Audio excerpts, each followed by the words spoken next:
Hello and welcome to Hagerstown, Maryland. Tonight, the stage is set for a dramatic winner-take-all game here in game number 2 of the South Penn Championship Series.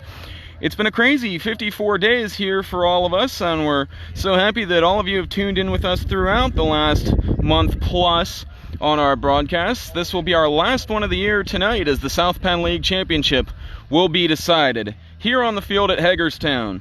Those of you who tuned in with us last night saw the Cashtown Pirates take down Hagerstown with a late rally, 5-4, 4 runs in the top of the 6th inning to win the ball game, and that sets up this winner-take-all game here today. The managers have exchanged the lineup cards, the umpires are on the field, and we're just waiting the go-ahead for the first pitch.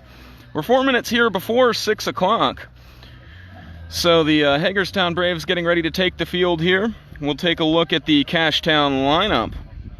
Chase King batting leadoff here for the Pirates today. The center fielder had the outstanding catch to save the game in the bottom of the 7th last night. He's playing center field once again. DJ Cool, the third baseman, batting at second. Zach Ketterman, the shortstop, batting third for Cashtown. Robert Rohrball in the cleanup spot, playing right field. Tyler Reinert, the first baseman, batting fifth. Chris Shackle, the left fielder, batting sixth. Josh Topper is back from North Carolina. He made the 5-hour drive up tonight. He's pitching for the Pirates and batting in the 7th spot in the order. Simeon Davis, the second baseman, batting 8th, and J.C. Collins, the catcher, once again rounding out the order in 9th. Collins had the game-winning RBI last night on a suicide squeeze play, his second consecutive South Penn Championship Series where he had a suicide squeeze. He had one in the first game against Hanover last year up at Cashtown. I'd like to give a shout out to all those tuning in here with us on the broadcast, Kerry Mott, Ryan Wazotsky, and everybody else that's tuning in here as well. I apologize if I don't mention your name. I get notifications when certain people pop up, not all of them pop up. Seth Hewitt tuning in here with us as well. We appreciate all of your viewership. As we said at the outset here, this will be our last broadcast of the year. One way or another, we're going to have a champion decided here tonight, and we're so happy to have brought you South Penn baseball all year over these last 54 days, from the very first game we covered on that Sunday in June up at Cashtown, Gettysburg versus the Cashtown Pirates. Cashtown gunning for a 4th straight South Penn League title. Here's the Braves taking the field. Hagerstown hasn't won a championship in 12 years. This is their first year in the South Penn League. They last won the title back in 2007 in the West Shore League. They got a number of those under their belt. They'll be behind their ace, Dylan Reed, here tonight, as you see Reed on the hill for Hagerstown.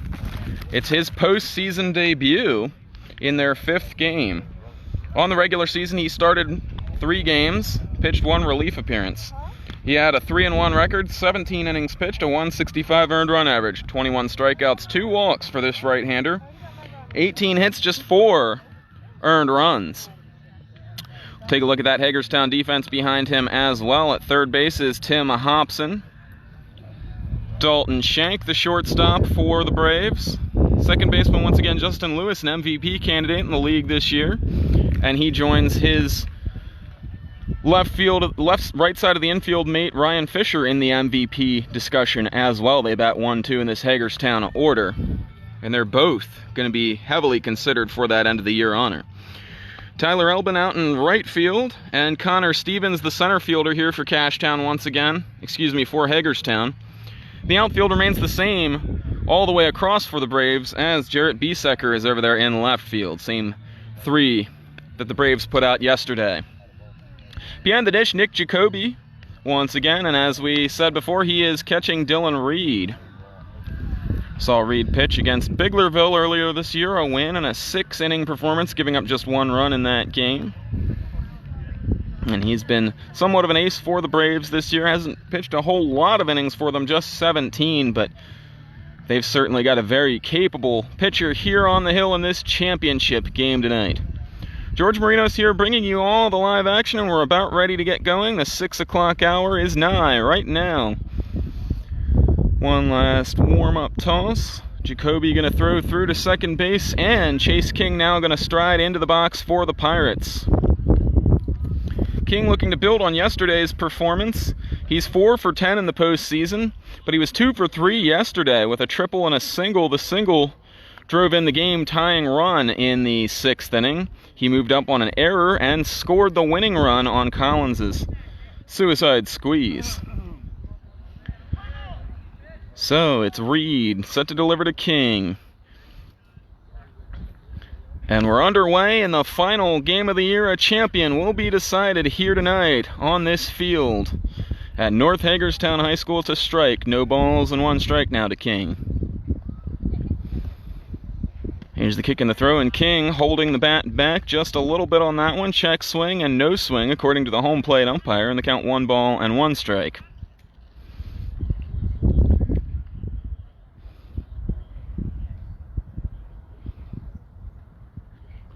Reed with the pause and the kick. That one catches the belt on the outside corner there.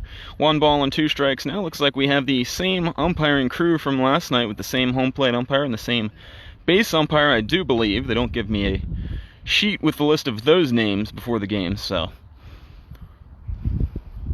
This one lined down the first base line, foul, just past our broadcast position here, and I was ready to spring into action on that one.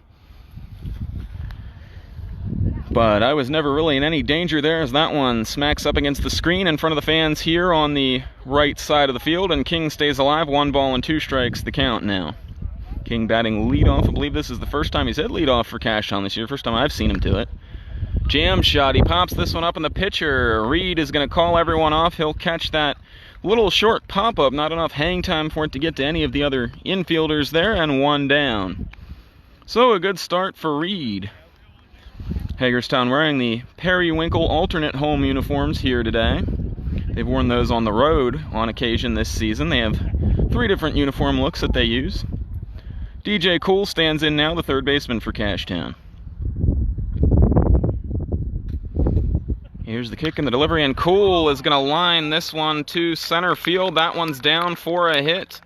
And Cool, the first base runner of the game, he didn't waste any time picking on that first pitch right there from Reed.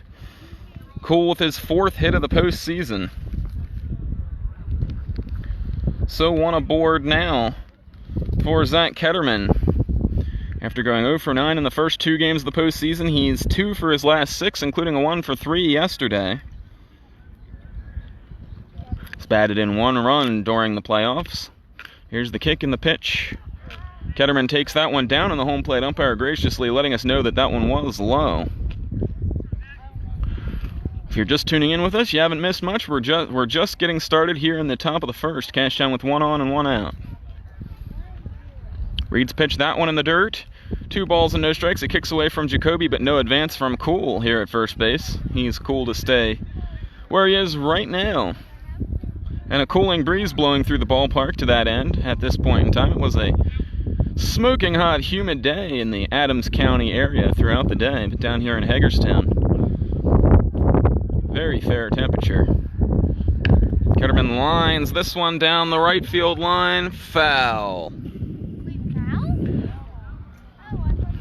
That one bounced in the dirt just in front of the first base bag and kicked off into foul territory, flirting with that third base, or that right field corner, that was so beneficial to the Pirates during their 4-run rally yesterday in the top of the 6th. We wouldn't be here today if Cashtown hadn't gotten off the mat in that 6th inning and scored 4 runs. They put the first 4 guys on base that inning. And with 1 out, J.C. Collins' suicide squeeze drove in the eventual winning run. Cool on first. He was the winning pitcher yesterday out of the bullpen. 2 2/3 innings for him. Ketterman takes that one low, and it's a ball.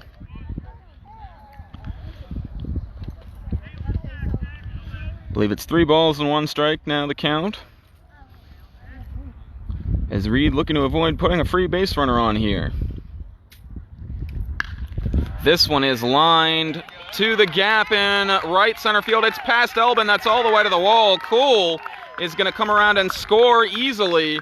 Here he is chugging for the plate. The home plate umpire takes a spill. I'm not sure what happened there, as he might have turned his ankle coming out to get in position to make the call here. That's actually the base umpire rotating over from first base as the home plate umpire went down to third, and it's a double for Zach Ketterman. DJ Cool in with the game's first run, in Cashtown doing the reverse of what happened yesterday as they pounce here in the first inning. And you worry about the morale and the psyche of this Hagerstown team right now, as they were so close. They were 5 outs away from winning the championship yesterday. And you wonder if it's a 1986 California Angels situation here for the Hagerstown Braves. Pitch down low to Robert Rohrball, the former Tacoma Rainier, standing at the plate. Batting cleanup for the Pirates. 5 for 14 on the postseason with a team high 5 runs batted in. 1 for 4 yesterday for this big guy. That one catches the knees, 1 ball and 1 strike, and it looks like we're going to have the exact same strike zone as last night with the exact same home plate umpire, and the players have to be very thankful for that. They got to be loving this. Pretty much know what's a strike when you enter the ballpark. That one boxed by Jacoby, but still catches enough of the plate to get the call. 1 ball and 2 strikes now. 1 run in for Cashtown here in the top of the first. Zach Ketterman's RBI double has him standing at second. Dylan Reed ahead in the count to Robert Rohrball, the 4th batter for Cashtown. 1 down. Ball in the dirt, and Jacoby blocks that with the glove. Not far enough for Ketterman to advance. Those of you not aware of the 1986 American League Championship Series, the California Angels in Game 5 were 1 strike away from winning the World Series. They lost that game and got blown out in the next 2 games to lose the American League Championship. That pitch dips low. Full count, 3 balls and 2 strikes to the very dangerous Rohrball. Rohrball once a pitcher in collegiate baseball for Clemson, now pretty much relegated to hitting in the middle of the Cashtown order. He's done an excellent job this year winning the batting title. Chops this one on the ground, back up the middle. The shortstop is going to pick it up. Shank, the throw on to first, and Rohrball is gone for out number 2. Moving up to third is Ketterman. And there are a couple of different ways that he can score from third with 2 outs that he couldn't score from second with 2 outs. But still, the Hagerstown pitcher Reed has it in his control here whether or not he's going to give up another run. Tyler Reinert up to the dish now, and Reinert 7 for 16 on the postseason. He might very well be the postseason MVP if Cashtown wins this game today. 5 runs batted in on the postseason for him. Ball misses down low in the dirt, and outside 1 ball and no strikes. 2 away here in the top of the first. Cashtown with 1 in. Looking for another, with Zach Ketterman standing over there at third base. 1-0 the count to Reinert. Reinert's going to hit this one on the ground. Justin Lewis into the hole to stab it. Throw on to first for the out.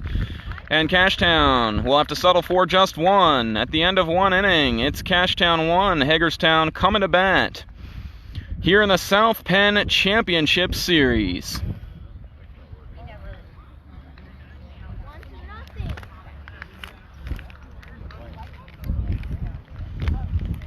So 1 run on 2 hits, no errors, and 1 man left for Cashtown in the top of the first. They'll turn things over to Josh Topper. Well, certainly no jet lag for him, as he didn't take a plane to get here today. He drove all the way up from North Carolina, where he's going to college, to be here for this deciding game of the South Penn Championship Series, as the Pirates look for their 4th straight title, and the great honor of being the pitcher for that game to start out is given to Topper. Topper on the postseason has 1 appearance. It came against Littlestown on Sunday, so he's on exactly 4 days. The rest the normal workload for a major league starter. 1-0 and 7 innings pitched with a .75 earned run average, 9 strikeouts, 2 walks, 1 hit and no runs, and the hit was a bunt single. Take a look at this Cashtown defense. DJ Cole over at third. Zach Ketterman at short. Simeon Davis still at second base for the Pirates here today, with Mike Temple out of the lineup. Tyler Reinert's over at first base. The outfield from right to left is Robert Rohrball, who likes to take his warm-up throws very shallow. Center fielder is Chase King. And in left field, Chris Shackle, who was the DH yesterday, but moves over to left field now, the scene of the crime where he threw out a Hagerstown runner at the plate here earlier this year. Behind the plate, J.C. Collins, the hero of yesterday's ball game. And Josh Topper on the mound. And when I say Collins, the hero of yesterday's ball game, just one of many for Cashtown. So the Pirates disperse to their positions, and we're ready to go here. Justin Lewis up to the plate first for Hagerstown. We'll take a look at that Hagerstown lineup when we get a moment. They're ready to go here for the first pitch. Lewis 3 for 12 on the postseason. He was 0 for 2 yesterday, a rather rough day. He was hit by a pitch twice. Kicking the throw from Topper, a dart on the outside corner. No balls and 1 strike. Just underway here in the bottom of the first. Cashtown 1, Hagerstown nothing. Topper with a little hesitation after he lifts his leg and then snaps the arm down to the plate like he's snapping a wet towel on the ground. And that one misses. 1 ball and 1 strike now the count. This pitch is hit on the ground to short. Zach Ketterman over to field it. Throws on to first. Reinert takes the chest high throw. 6-3 on the putout. And 1 down here now for Hagerstown. Take a look at the rest of their lineup. After Lewis, it's Ryan Fisher, Dalton Shank, the shortstop, Jared Biesecker, the left fielder, Tim Hobson, the third baseman, bats 5th, Tyler Elbin 6th, Cameron Cucci, Nick Jacoby, and Connor Stevens, the center fielder, rounding out the order. Here's Fisher. Pitch from Topper, and Fisher skies this one on the infield. DJ Cole over to grab that one in foul territory. Blocked out a little bit there by the first base umpire, but Cole's peeking out from behind him to make that catch, and there are 2 down.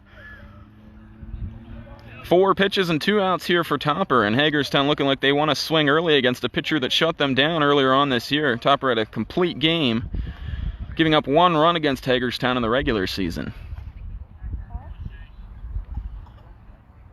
Dalton Shank to the dish, and missing outside is Topper for ball 1. Dalton Shank yesterday was 2 for 4 with a double and an RBI. That one's a strike on the corner. Shank 5 for 13 on the postseason. He's really come alive during this second season here for Hagerstown as they search for their first title in 13 years. Ball low, 2 balls and 1 strike. And if you're Shank, you really want to do everything you can to battle Topper here and keep this inning going as long as you can, because the pitch count not very high right now.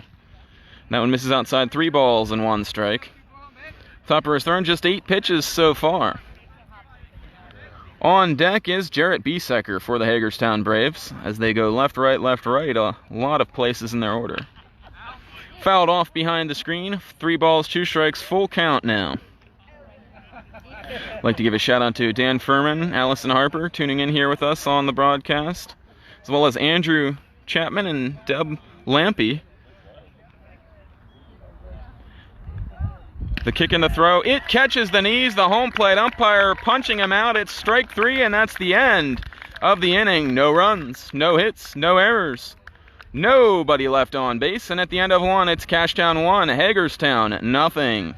Here in the South Penn Championship game, decisive game.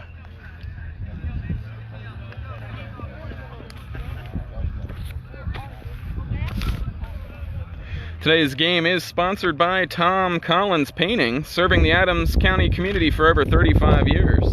Tom Collins Painting congratulates all the teams of the South Penn Baseball League for a great, safe season, and thanks to all the fans for their support. Call Tom for all your painting needs at 717-334-3411. Again, that's Tom Collins Painting. We're so happy and thankful to have Tom Collins as a sponsor for these broadcasts. And we're getting ready for the top of the second inning here now as Hagerstown's Dylan Reed goes back to the mound. Cashtown got him for 1 run in the first inning, and Reed will hope to stabilize things here. His second time up on the hill. He'll face 6, 7, and 8 in the Cashtown order. And as we said yesterday, 1 through 9 in the Cashtown order, they're all dangerous. Cashtown had, up until their 14-run explosion against New Oxford, underperformed offensively in this postseason, just 3.3 runs per game at that point. Last 2 games, they scored 19 runs, more in line with their regular season averages. Cashtown definitely a team built on pitching and defense, as they have been for the last couple of years. So Reed locking horns with Topper today.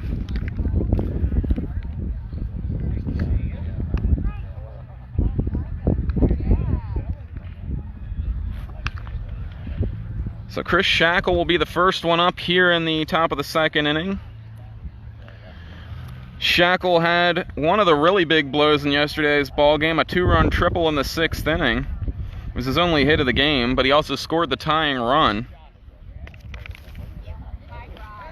Shackle 5 for 13 entering this game on the postseason. Second consecutive game with an extra base hit for him as he ripped a double off the middle of the center field fence in Cashtown against New Oxford on Wednesday. That pitch up and in, backing Shackle off as he leans the front shoulder away from that one. 1 ball and no strikes. To the set position. Here's the windup and the delivery from Reed. Strike at the belly button, and 1 ball and 1 strike now to Chris Shackle, the Gettysburg High School graduate and 2019 South Penn League MVP. The 1-1. That's an off-speed pitch and apparently missed inside as the home plate umpire told us so, and the count 2 balls and 1 strike now. George Marinos here bringing you all the live action of South Penn playoff baseball. Glad you've tuned in here with us for our final broadcast of the year, our 27th broadcast of the summer. Shackle rips this one to left center. That's down. Cutting it off in the gap is Stevens, and he'll chuck it into the cutoff man. Shackle on with a leadoff single here in the top of the second as Cashtown looks for more. Third hit of the game for the Pirates, and Josh Topper, the pitcher, to the plate. We'll wait and see if he's sacrificing here, as Cashtown does like to play the small ball game when they get a guy on with nobody out. Chris Boone, the first base coach, taking Shackle's batting gloves.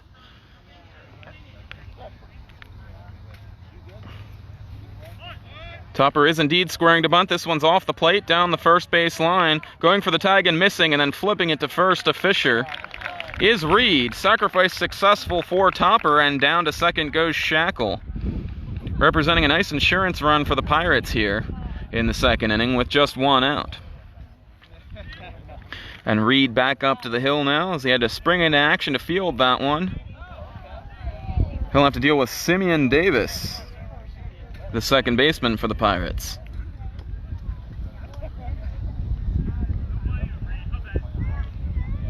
Kicking the delivery, that one misses clavicle high. My favorite spot to call in the strike zone. And it's 1 ball and no strikes now to Davis. Davis 1 for 3 yesterday with a run scored. Scored Cashtown's first run in the 5th inning. Davis is going to bop this one foul, and it plunks off of the screen behind home plate and shoots back into the field of play. Always amazed with these angled type screens like this up at the top that more players don't get hit in the head by ricochets from foul balls. Fingers crossed that that doesn't happen here tonight.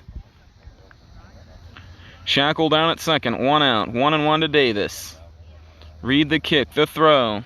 That one misses in the dirt. Jacoby blocks it, and Shackle is going to stay put at second base.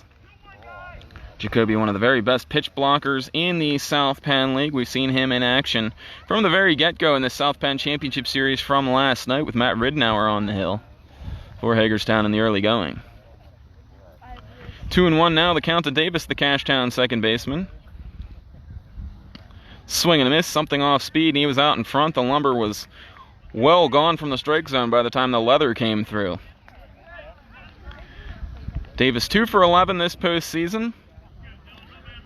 A hit here would give him a respectable .250 batting average on the postseason. This one's hit on the ground to third, scooping it up and throwing on to first is Hobson, low in the dirt. Fisher bails out his third baseman. A nice scoop right there from Hagerstown's first sacker as a cloud of dust kicks up as he scoops that one. 5-3 on the putout and 2 down now with Shackle moving up to third. And Collins in for his first at bat since the legendary suicide squeeze last night. 2 outs here, don't think he'll be doing it again. He is squaring. He takes one outside. Just to give a little idea to the third baseman over there, Hobson for Hagerstown, who's still back in the dirt quite considerably. 1-0 to Collins. That one's a strike at the knees. Collins, 1 for 10 on the postseason, including an 0 for 1 yesterday. The RBI was his first. Even though he hasn't had the most contributions offensively, he's been great defensively behind the plate here in this postseason, as that one misses in the dirt. 2 balls and 1 strike. Collins, a graduate of Gettysburg High School, like so many of his brethren here on this Cashtown team.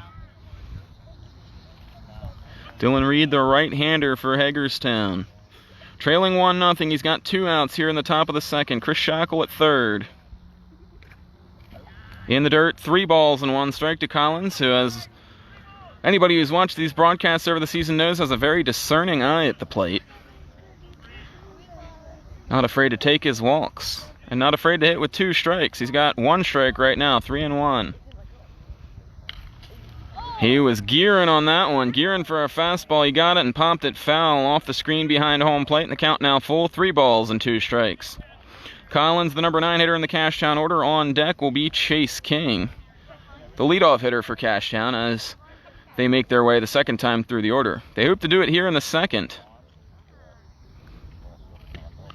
3-2 pitch is outside, and Collins, the catcher, was out of the box before he even heard the call from the umpire. He's got a pretty good grip on the strike zone here. He's down to first, and it's 1st and 3rd now for the Pirates. And Reed really didn't want to do that.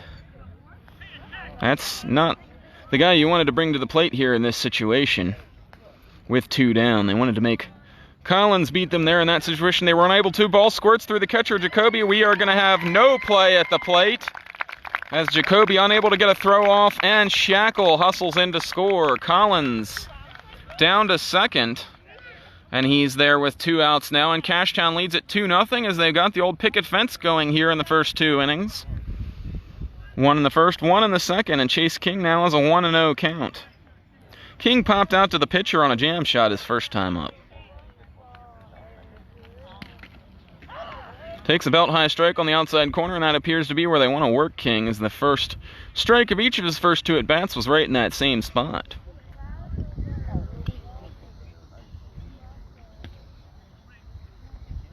That one down low. 2 balls and 1 strike now the count.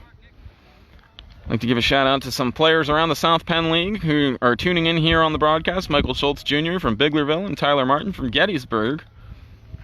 This really is a league-wide event, as players from around the league tuning in to see what happens and who's crowned champion. That misses high, and it's 3 balls and 1 strike now to King. King, who hit well over 350 during the regular season, had a home run for Cashtown. It was an inside-the-park shot against North Carroll as part of a Sunday doubleheader. 3-1, and that misses high, and it's the second walk of the inning as King tosses his bat away. He's down to first, and 2 on here now for Cashtown. And if they can get a ball in the gap here, they'll have the 4-0 lead in this game that they gave up to Hagerstown in Tuesday's winners bracket game. DJ Cool up. He hit a solid single to center field the last time. That's a ball in the dirt. Hit the batter's box chalk as you see some white spraying up there. Jacoby down to a knee to pick it up. 2 on, 2 out. Collins at second. King at first. Cool at the plate, 1-0. 2-0 now to the Cashtown third baseman. And Reed has walked 2 this inning and given up a single.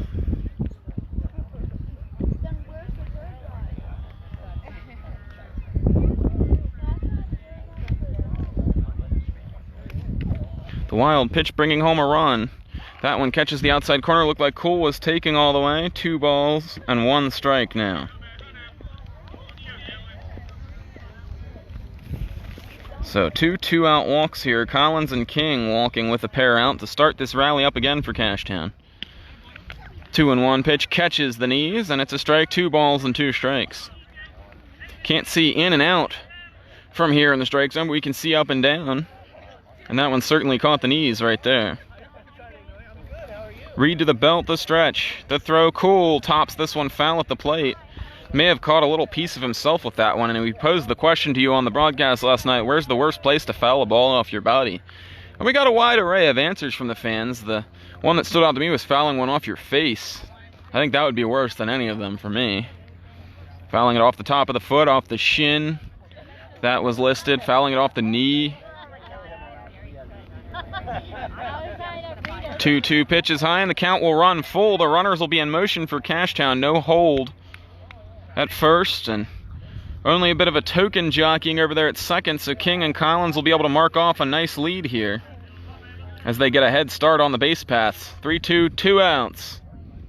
There they go. Ball just outside, even a little too far outside for this home plate umpire to call a strike, and that's ball 4. The bases are loaded. Nick Jacoby out to the mound to calm down his battery mate here and talk some things over with him. Good job by the veteran catcher getting out there with this young starter on the hill here in what amounts to a Game 7 of the championship series. It's game number 2, but it's the deciding game. Winner of this game will be the champions 2020 in the South Penn League. Hagerstown already has one belt on their mantle here this season, the 2020 regular season title, but it will feel like an empty accomplishment if they're unable to come up with a win here today. So bases loaded for Ketterman. And Ketterman doubled and drove in a run his first time. This one is slashed to center. That's going to go all the way to the wall as well. Digging it out is Stevens. Ketterman pulling into second. Here comes Cool chugging around third. He'll score. Standing up, and Cashtown has broken on top 4-0. 3 here in the top of the second for the Pirates. Ketterman, a pair of doubles to start his afternoon off, and 3 RBI for Cashtown. He's got all the RBI in this game for the Pirates. And those 3 straight walks coming back to bite Cashtown. It's 5-0 as it's a bases clearing double. All 3 runs come around to score. My apologies there for a moment. Took a quick look at the scorebook and realized that there was an extra guy on base. All 3 of those walks come home to roost on the double by Ketterman, so he has 4 RBI today. Robert Rohrbaugh to the dish, and he fouls this one off. Rohrbaugh, in addition to being a one-time Tacoma Rainier in the Mariners system, was also a member of the Camden River Sharks for a month. His final stop in professional baseball in 2011. That one catches the zone. The catcher, Jacoby, drops it. No advance from Ketterman, wearing those high striped knee socks out there at second base. He's already in scoring position, but it's 0-2 now to Rohrbaugh. Rohrbaugh grounded up to the shortstop his first time up. 0 for 1 on the day. Lunges for that one and bounces it out in front of the plate. Jacoby going to field it and fake the throw to first as it's called a foul ball. Looked like it was pretty close to being a fair ball, but must have kicked off behind the plate there. And Rohrbaugh with a prototypical defensive two-strike swing there to keep things going. 2 outs, 4 in, 5-0 Cashtown here in the top of the second. Zach Ketterman at second base. Rohrbaugh is going to drive this one to the third baseman, and Hobson will throw across to the bag. 5-3 on the putout. That's the end of the inning. Hagerstown escapes further damage, but for Cashtown, they get 4. They do it on just 2 hits. No errors and 1 man left. At the end of 1.5, it's the Cashtown Pirates 5 and the Hagerstown Braves 0. Here in the South Penn Championship game.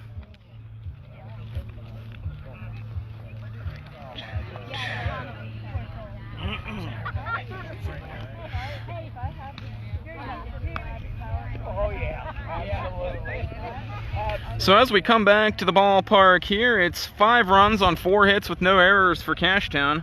Hagerstown went quietly in the first inning, 3 up, 3 down. Got to take a look at all the people in the crowd here at this ball game. We've got a heck of a crowd here today. People sitting and standing all the way around the field here. This is the biggest crowd we've seen for a South Penn game yet this year, except for maybe the Cashtown-Littlestown game on Sunday. And we've got all you folks tuning in here from home as well, keeping tabs on the South Penn Championship game, the Cashtown Pirates and the Hagerstown Braves. Josh Topper out to the mound for his second inning of work. We'd like to remind you once again, this game brought to you by Tom Collins Painting. Serving the Adams County community for over 35 years, Tom Collins Painting congratulates all the teams of the South Penn Baseball League for a great, safe season, and thanks to all the fans for their support. Call Tom for all your painting needs at 717-334-3411. You can hear the home plate umpire bellowing out, "Here we go," and we're ready for action. In the bottom of the second, and it's Jarrett Biesecker, the man his teammates call Bees. He's 6 for 9, 3 runs batted in this postseason. Absolutely on fire right now. And he takes a strike at the knees. No balls and 1 strike to Hagerstown's left fielder. Again, it's the same outfield formation for the Braves today as yesterday. Fleaflicker takes that one, backs his legs off from the plate, and he didn't like the call. It might have been a touch inside, but Topper gets the call. No balls and 2 strikes now. Kicking the throw, same spot, and that one's called ball 3. Collins was jumping up out of the chute, ready to throw the ball around the horn. Those 2 pitches were identical. 1 called a ball, 1 called a strike. 1 ball and 2 strikes now to Fleaflicker, the left fielder for Hagerstown, leading off the bottom of the 2nd. This one is lined down the 3rd base line and well foul. Still 1 ball and 2 strikes. Fleaflicker in battle mode now. Good job to flick that one foul and stay alive in the count. Same type of contact point for Fleaflicker as he fights that one off down the 3rd base line. And well fouls. You see a fan picking that up there and throwing it back in. Sign that fan up. What an arm. He threw that twice the length of the dugout back in. And whoever that was, got to sign them to a contract. Get them playing some ball. Fleaflicker pops another one foul that way, and that fan's just going to stand right in the same spot. He barehand caught that one, I think, and flipped it in now. We got to find out who that fan is down there. That's got to be a player in some league of some sort. 1 and 2 still the count. 7th pitch of the at-bat. Fleaflicker hits this one on its bouncing way to Ketterman on the left side of the second base bag. Throws on to first for the out. And 1 away here. Almost sounds like a home game for Cashtown with all the Cashtown fans here today. There are a lot of Hagerstown fans here as well. Over by the Hagerstown dugout, you see them in their periwinkle blue over there. So Fleaflicker retired in the count, 1 out here. And a new count to the next batter, Tim Hobson. Hobson 3 for 11 on the postseason, but 0 for 2 yesterday. Swings and misses at that one. He was shooting for the right field corner here, down the first base line. Good opposite field approach, but swung underneath the ball. 0-1.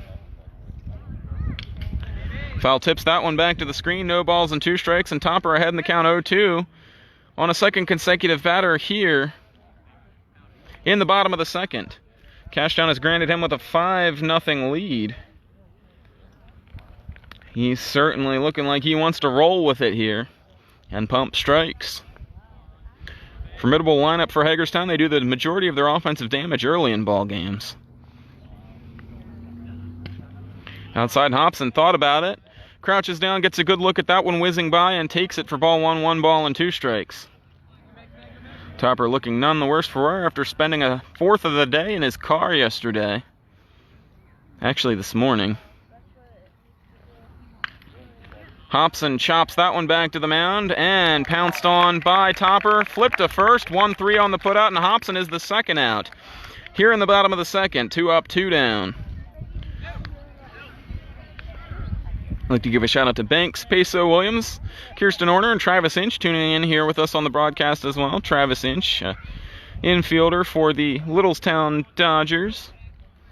Number 27 on the program. Number 1 in a lot of Littlestown fans' hearts after the season that he had this year. And Tyler Elbin to the plate, the venerable veteran. He'll look to keep this string of 5 straight batters retired by Topper from getting any further. The right fielder for Hagerstown has an 0-1 count. The kick and the pitch. This one's hit hard but high. And Ketterman calling for it in shallow left center. He's got it for the out. 3 up, 3 down. No runs, no hits, no errors. Cashtown up 5-0 at the end of 2 innings here in Hagerstown in the South Penn Championship game.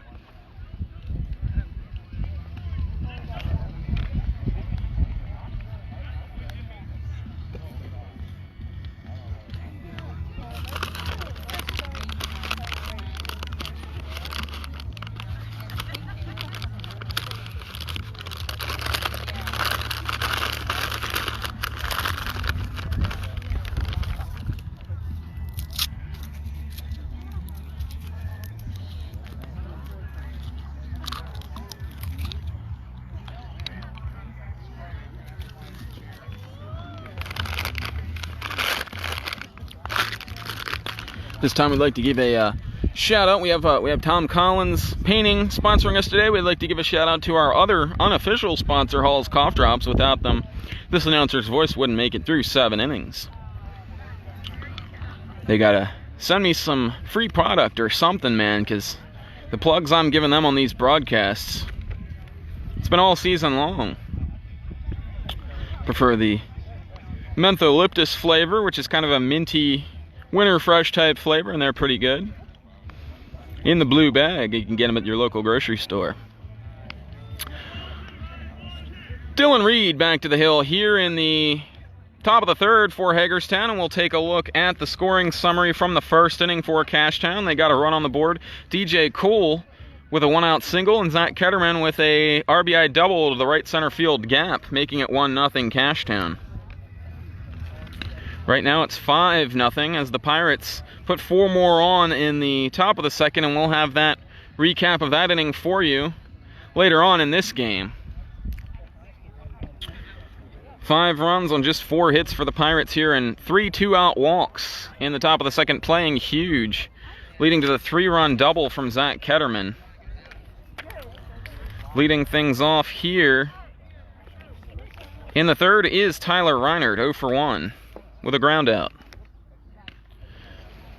Swinging hard at that first pitch. Bat cut through the zone well before the ball got there, and it's no balls and 1 strike now to Reinert, who was an important part in the comeback yesterday for Cashtown. 1 for 3 with a run scored. Takes that one for a strike, 0-2. 7 for 17 on the postseason now for Reinert after his first at bat when he grounded out. Tied for the team lead with 5 runs batted in this postseason. Reinert's going to chop this one on the ground. Shortstop snapping it up. Shank on to first. And Reinert is out by a step. He's 0 for 2 now today, and he's the first out here in the top of the third as Dylan Reed for Hagerstown looks for his first scoreless inning of this ball game. Shank really showcasing the leather there as he got to that ball and then snapped it up fancily with the glove and threw on to first for the out. That one's fouled off the plate by Chris Shackle. Shackle led off the top of the second with a single, who was sacrifice bunted to second by Topper. Moved to third on Simeon Davis's ground out and scored on a wild pitch through the legs of Nick Jacoby during J.C. Collins' at bat. That one misses low. 1 ball and 1 strike now to the former Gettysburg Warrior who played for Greg Daskovich in high school. Daskovich was known for driving a yellow Ford Mustang to the ballpark and to school. He was a chemistry teacher as well, now since retired from the Gettysburg school system, but never forget that when you see your teacher driving a yellow Mustang to school. It's pretty awesome. This one popped foul over towards our broadcast location. A lot of people here today, so everyone's got to look out as that one comes down. Well away from the people, though, and the count now even 2 balls, 2 strikes to Shackle.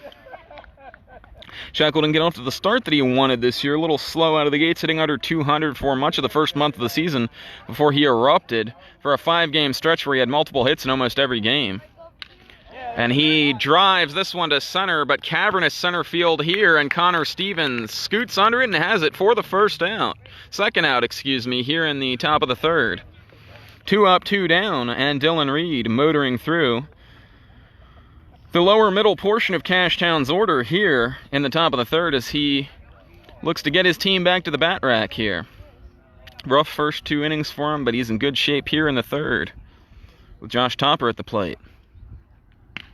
Swing and a miss for Topper, who sacrifice bunted his first time up, and that bunt really played a huge role in getting that in the count, as Reed is getting ahead of hitters a lot here early on. Ball 1 up high. Even the 3 walks that he had, he was ahead of, I think, at least 2 of those hitters, and then lost a feel for the strike zone before walking them. 1-1 now the count. Read the pitch, and this one's hit on the ground to short. Another opportunity for Shank. Snaps this one up and slings it to first. Safe is Josh Topper as he hustled it out. Shank had to go to his left a little bit and was kind of nonchalant about getting over there, and then kind of just slung the ball across, and it allowed Topper to hustle down the line and beat it out for an infield single.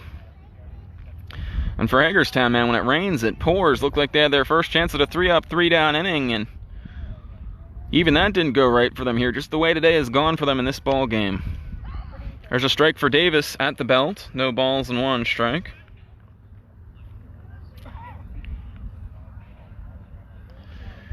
Davis 0 for 1 on the day.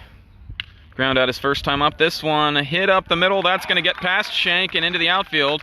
And 2 on now here for Cashtown as they've got something really going. And that gaff on the ground ball might really lead to something here for the Pirates. Back-to-back hits now. And again, that fielding mistake won't show up in the score sheet, but extra pitches here now for the pitcher, Reed. J.C. Collins strides in. He walked his first time up and scored.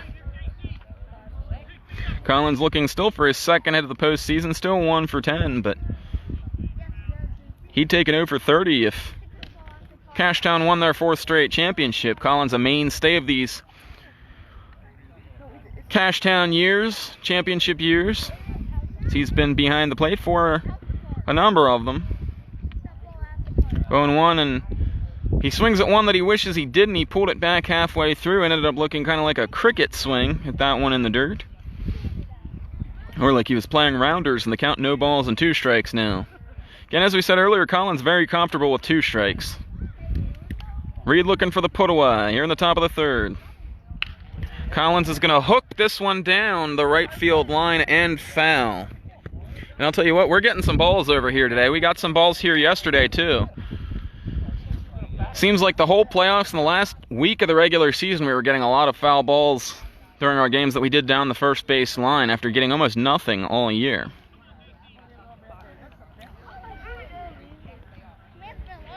No balls, 2 strikes now still to Collins. Runners at first and second with 2 down.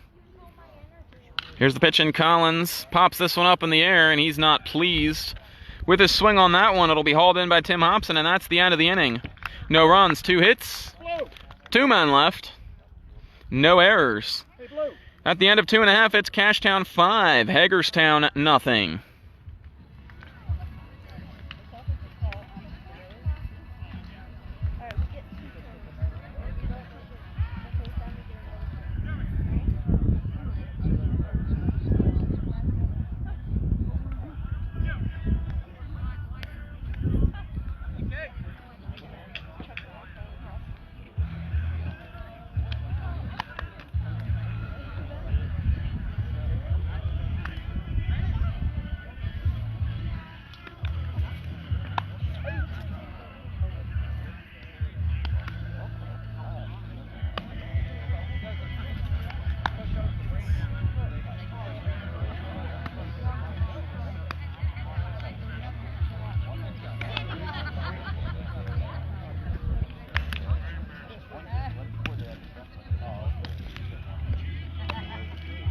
As we come back to the ballpark here in Hagerstown, Cashtown up 5-0. Here's how they scored 4 in the top of the 2nd. Leadoff single from Chris Shackle. Sacrifice bunt by Josh Topper moved him up, and a ground out by Simeon Davis moved Shackle to 3rd, which was important because he scored on a wild pitch. 3 straight walks to Collins, King, and Cole, and Zach Ketterman cleared the bases with a 3-run double. Appreciate the kind words, Candy Walter, in the comment section. I appreciate it. Glad you're tuning in here with us today. Samuel Group, Jeremiah Gillen, tuning in here as well. Juwan Bradshaw and Kirsten Orner here with us as well. Juwan, a member of the Hanover Rhinos football team, sealed their first ever playoff win last spring with an interception in overtime. Soon it will be time for Hanover Rhinos football again, and we'll have the broadcast here for you on the Rhino Charge TV segment of our show. But right now it's South Penn baseball, the South Penn Championship Series, Game 2, the decisive game. Winner take all. Cashtown up 5-0 here heading to the bottom of the 3rd, and does Hagerstown have a rally in them like Cashtown did yesterday? That's the question on everybody's minds. And Hagerstown fans here at their home ballpark certainly hope so, as do the players. Bottom 3rd of the order here for the Braves, as it'll be Kutchie, Jacoby, and Stevens. That one's a strike, just above the belt buckle. No balls and 1 strike to Cameron Cutchy, who struck out a couple of times yesterday. Here's the pitch from Topper. That one outside, 1 ball and 1 strike. Yeah, if you're a Hagerstown fan watching this, don't despair, because yesterday it surely seemed like the Pirates were out of it, getting late into the ball game, down 4-1, but they came off the mat to win that one. This one fouled off over along the screen on the third base side, right in front of the Hagerstown dugout, and the on-deck batter, Nick Jacoby, the catcher. And it's no balls and 2 strikes now to Hagerstown's designated hitter, Cameron Cutchy. The kick and the throw. Outside. Excuse me, it's 2 balls and 2 strikes now. Missed a pitch in there, and I apologize for that. Happens to the best of us. Happens to me more than I'd like to admit. Well, if I can't remember what I had for lunch, what makes you think I'm going to remember every single pitch? There's strike 3, and Cutchy down on strikes. So 1 away here in the bottom of the third. And Topper set down 7 in a row now, as Nick Jacoby will come to the plate, the veteran catcher for Hagerstown, as he looks to ignite the spark for the Hagerstown offense. They trail at 5-0 here in the bottom of the third. Ball down low from Topper, and he misses with that one. That might have been just the first or second time that he missed with the first pitch in this ball game. Strike thrower, like the old Iron Mike machine that you throw batting practice with. Of course, he throws a little bit harder, a little bit more effectively than a batting practice machine, of course. 1 ball and 1 strike now the count, as Jacoby swings through that one. George Marinos bringing you all the live action here of the South Penn Championship game, the deciding game of the series. Cashtown Pirates looking for 4 in a row. Josh Topper on the hill, and that one misses. 2 balls and 1 strike. And that's a sign of a pitcher overthrowing a little bit when you see a ball miss that far outside consistently, and it's 2 balls and 1 strike now.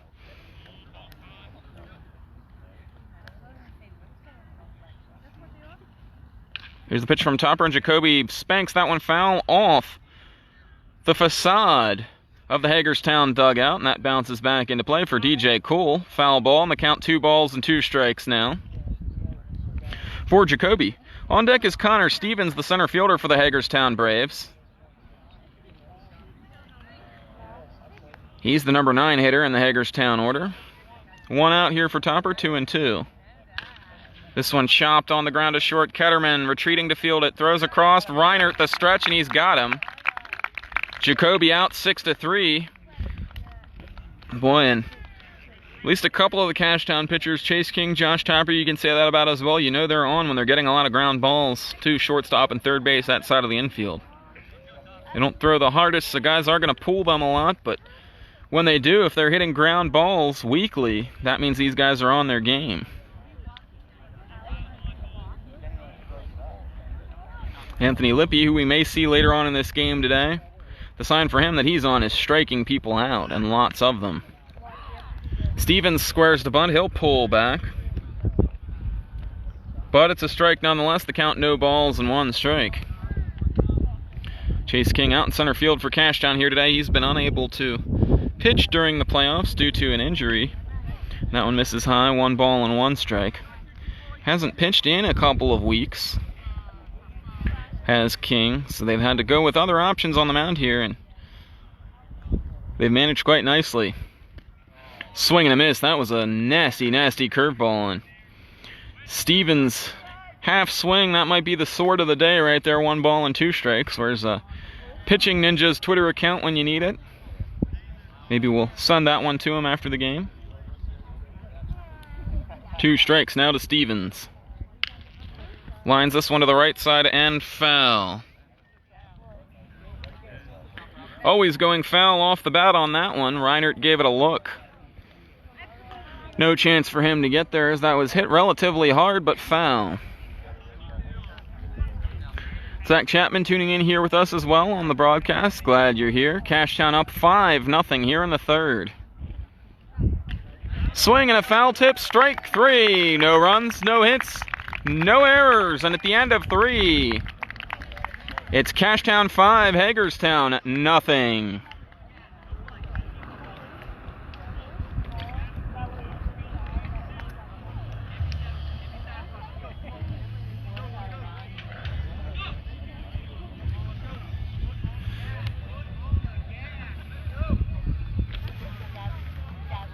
Today's game is sponsored by Tom Collins Painting, serving the Adams County community for over 35 years. Tom Collins Painting congratulates all 10 teams of the South Penn Baseball League for a great, safe season, and thanks to the fans for their support. Call Tom for all your painting needs at 717-334-3411. Back to the ballpark here, top of the 4th, and it's Dylan Reed on for another inning. You wonder how many pitching options Hagerstown has behind this right-hander,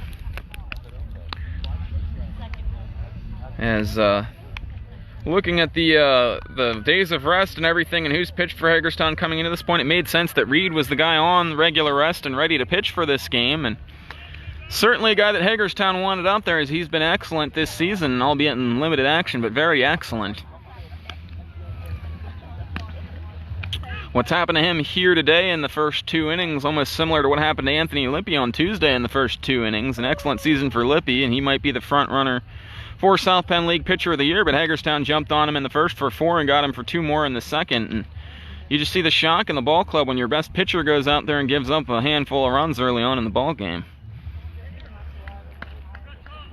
As far as Hagerstown's best pitcher, it's either this guy Reed or Will Grove as far as the starters go. They got a couple guys out of the bullpen. Stephen Ricketts, who's pretty nasty, and Matt Ridnour usually pitches out of the bullpen, but he started yesterday's ball game for the Braves. Top of the order for Cashtown here in the top of the 4th, Chase King stands in there and he chops this one on the ground. Shortstops are busy today. Shank scoops that one up and slings it sidearm, almost underhand across to first base like Peter Moylan, the former relief pitcher for the Braves and Kansas City Royals. And 1 down here now in the top of the 4th. So King 0 for 2 in the game.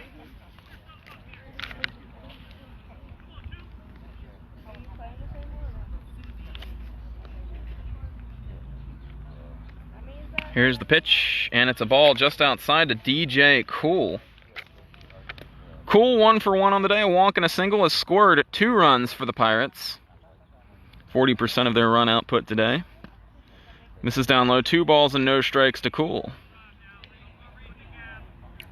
Daniel Schaefer tuning in here on the broadcast with us as well. New Oxford Twins center fielder as Cool lashes this one back up the middle. That one's through. 1 out single for Cool, just like he did in the first inning, batting behind King. And 1 on with 1 away here as the Pirates look to assert more dominance and add to their lead. And out to the hill is Matt Kipe, the Hagerstown manager. And we'll see if this is going to be it for Reed, and it is going to be it.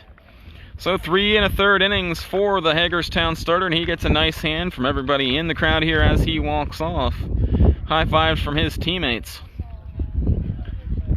And they'll go to the bullpen here now, and looks like it's going to be Bryant Shives coming on for Hagerstown. He pitched in the ball game yesterday. The pitcher of record took the loss for the Pirates. For the Braves, excuse me, as he gave up the 4 runs, 3 earned in 2 innings at the end of the ball game, relieving Ridnour. So Shives on here, and it's a chance for redemption for him. He'll face Zach Ketterman first thing up, and then Robert Rohrbaugh, the cleanup hitter. If things get that even farther than that, it'll be Tyler Reinert. So Shives on the postseason with those 2 innings that he threw yesterday. He gave up the 4 runs, 3 earned on 4 hits. Didn't walk anybody, but Cashtown certainly jumped on the pitches that he threw in the strike zone. Played pepper with that right field corner. Again, it's the last game of the year here today. Kind of emotional for me, as we've been at this 54 days, and all of you watching at home have been kind enough to let us into your homes for a couple of hours every day during the week for South Penn baseball broadcasts, and that comes to an end for the year here today. But all good things, as they say, must come to an end, and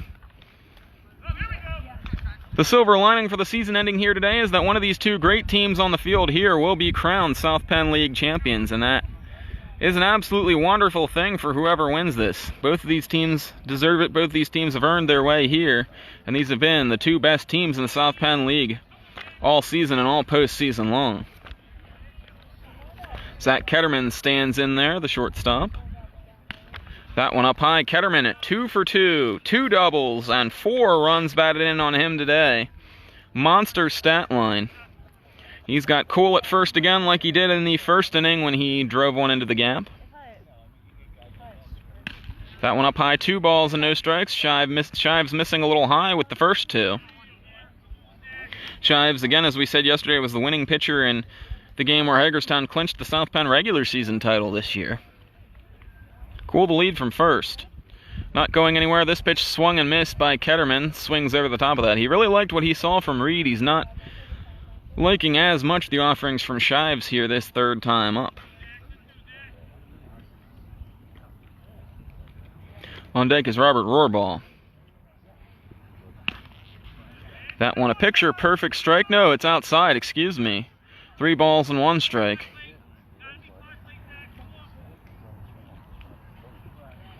Three and 1 now to Ketterman, and he's picking a spot here and letting it fly if it's there. Absolute pitcher's pitch, dotted right at the knees, and Shives went right where he needed to get the count back to full. We'll see if they put Cool in motion here. Probably not with just 1 out. But you never know. Gaining an extra step of lead over there. Not going, and Ketterman foul tips that one off of Jacoby, and that one caught him flush. And he crumples to all 4s for a moment, but back up and standing. The umpire is going to give him a momentary break as he's going to head out to the mound here and give a new ball to the pitcher, Shives. As you see the Hagerstown infield here, they're at double play depth. With just 1 out and 1 on, Cashtown up 5-0 here in the top of the 4th. As they're cruising towards the South Penn Championship, the Hagerstown Braves still have at least half a ball game to say something about that.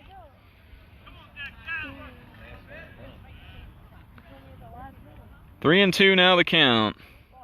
Here's the pitch.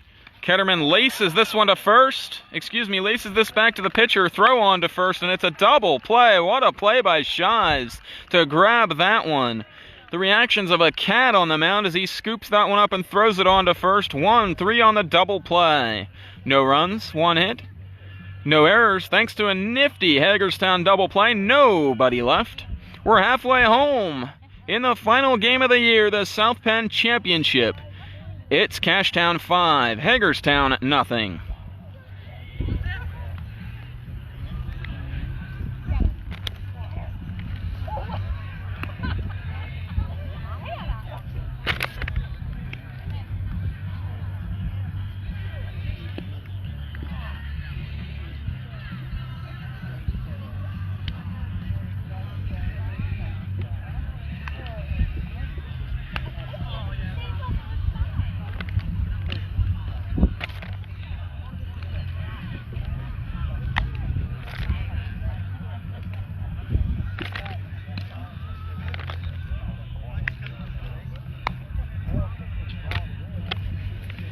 Josh Topper back up to the hill here as we start the bottom of the 4th, and we'd like to remind you, once again, today's game is sponsored by Tom Collins Painting, serving the Adams County community for over 35 years. Tom Collins Painting congratulates all the South Penn teams on a great, safe season, and thanks to all the fans for their support. Call Tom for all your painting needs at 717-334-3411. George Marinos here, back at the ballpark in Hagerstown, and we're bringing you all the live action as Josh Topper on for his 4th inning of work here. Faced the minimum through 3, and he'll deal with the top of the order here, Lewis, Fisher, and Dalton Shank. Lewis 0 for 1 with a ground out to short. This pitch is down low, 1 ball and no strikes, and it'll be interesting to see how Hagerstown adjusts now, seeing Topper for the second time through the order. Again, as we said earlier, usually a team that scores early in the ball game. But tonight they're going to have to overcome a slow start offensively and an excellent pitching performance from Josh Topper to score late in this one. Justin Lewis now with the count, 2 balls and no strikes. Here's the kick and the throw. That one, picture perfect strike, just below the letters. 2 balls and 1 strike now as Topper climbs back into the count.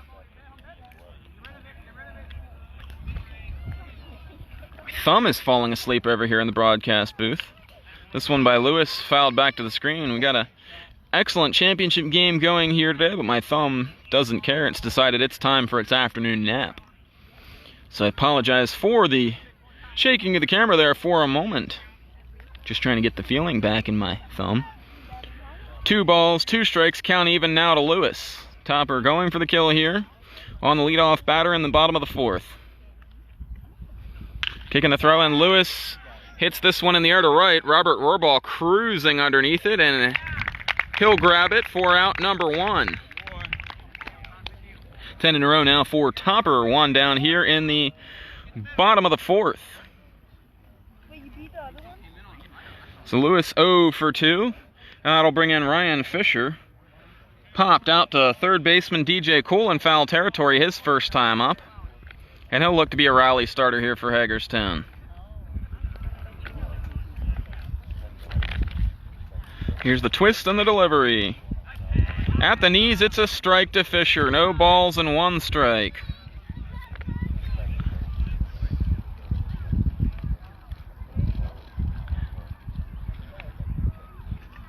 Topper with the delivery, and Fisher gets a lot of that one. It's way back going. Shackle gonna haul it in deep left field, and 2 outs now in the inning. And I gotta tell you, something special is going on here right now. A lot of you are tuning in here right now, but if you got friends that aren't watching, tell them something really special is going on here in the bottom of the 4th, and it's a good time to pull up the laptop or the cell phone and get this one in here. So Topper will go after the number 3 hitter in the order now, Dalton Shank. 5-0 Cashtown here in the bottom of the 4th. Here's the pitch. That one misses outside. 1 ball and no strikes to Shank, who struck out his first time up.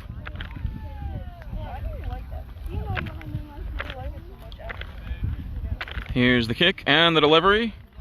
That one misses high. 2 balls and no strikes. And if Topper gets this batter out, I'll flip the camera over onto my scorecard so you guys can see what exactly is happening here involving the Hagerstown batters. I don't want to mention it. So that one misses in the dirt. 3 balls and no strikes.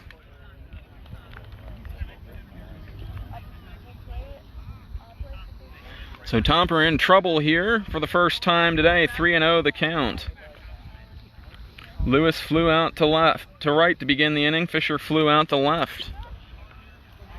Shank with a 3-0 head start in the count here.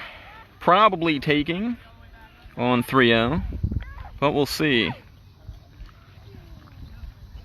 There's the pitch. That one catches the belt buckle inside corner. Strike 1, 3 balls and 1 strike here now for Cashtown. Isaac iBoogie Tynes tuning in here with us on the broadcast. Glad you're here with us, joining the cavalcade of viewers that we have here. Pitch from Topper, and this one is hit hard on the ground to second. Davis up with it, throw on to first for the out. 3 up, 3 down, and no runs, no hits, no errors, nobody left. And let me write that last result in the scorebook here, and I'll show you guys what is actually going on here involving the Hagerstown batters right now. I'm not going to mention it.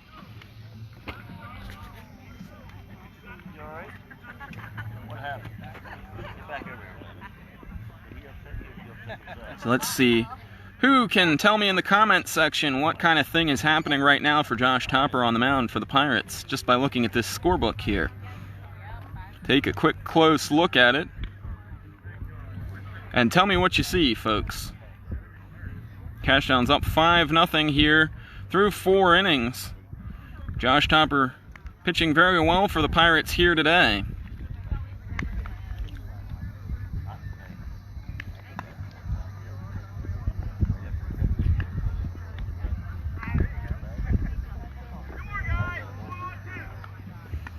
So, as we come back to the ballpark here,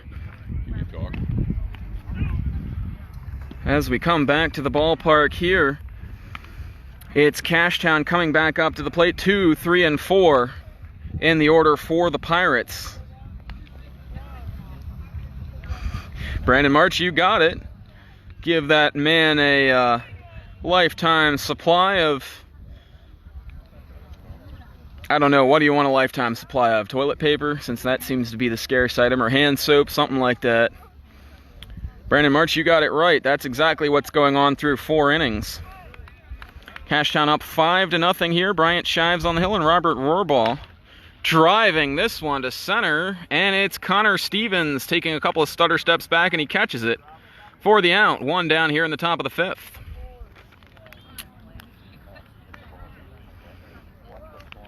For the Pirates, they've scored their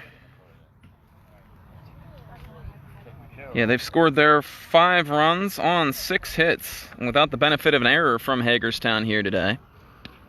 Here's Chris Shackle to the dish. That one misses low. Excuse me, it's 7 hits for Cashtown.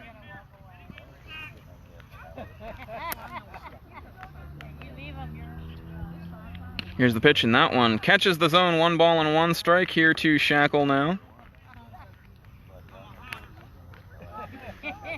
So for Cashtown, 5 runs on 7 hits, no errors. For Hagerstown, no runs, no hits, no errors. And this one popped up in the air. Justin Lewis ranging well out of his comfort zone, and he drops it. And that'll turn into a base runner here as Lewis somehow lost that one, or it hit the bill of his cap, I think he's pointing to here. Something happened to make that ball fall to the ground there, and unofficially we'll record that one as an error. Hagerstown, the official scorebook, so they'll have the official ruling on that one on Game Changer. But for now, we've called that one an error as Reinert. Excuse me, that was Reinert up, and now Shackle to the plate. So Reinert reaches on the error. Chris Shackle nubbles one to the left side of the mound. Shives is going to pick it up. No play, and are they calling it fair or foul? Home plate umpire is going to confer with the first base umpire. First base umpire and the third base umpire coming in as well. Third base umpire probably had the best look at it. I don't know, the home plate umpire might have had really the most unadulterated look at it, as the third base umpire was looking through fielders. And the call being made, and looks like it's going to be a base hit for Shackle. I think so. I think they're going to call that a base hit. So Reinert on the error. Shackle on an infield single that may or may not have bounced off his foot. He'll take it. Second hit of the game for him. Josh Topper to the plate. He's 1 for 1. Sacrifice and a single here in this ball game. Dan, you got it partially right. Here's the pitch up high to Topper. 1 ball and no strikes. 2-out single for him in the 3rd inning for Cashtown. It was the 5th hit of the game for the Pirates. That 2-out rally went nowhere. 2 on, 1 out. Backing off from the plate is Topper, and it's 2 balls and no strikes. And maybe that's the key for Hagerstown. Put the opposing pitcher on base and let him run the bases for a little bit. Maybe that'll tucker him out, because they haven't been able to do anything off of him today. Picture perfect strike, belly button high, outside corner. 2 balls and 1 strike now the count. Again, Cashtown 5, Hagerstown nothing. Shives working quickly. He's up to the set already. Pitch high, 3 balls and 1 strike. Take a look at the runners here as Chris Shackle is on first with his infield dribbler. And Tyler Reinert on an error. Shives pitching to Josh Topper. 2 balls, 1 strike, 1 out. Catches the corner. 2 balls and 2 strikes. Now the count is even. As Cashtown looks to pad their lead as they try to clinch their 4th straight South Penn League championship game here tonight. Swing and a miss. And the count now full. 3 balls and 2 strikes. We'll see if they send the runners. Wouldn't put it past them, but probably not what they're going to do here. Although, did you see Shackle motoring around the bases on his triple last night? He almost lapped the trail runner on that play. 3-2 pitch. Must have been a 3-1 pitch, so now it's 3-2, full count. My apologies for misleading you folks. Now I guess it's a full count. Here's the pitch. That one.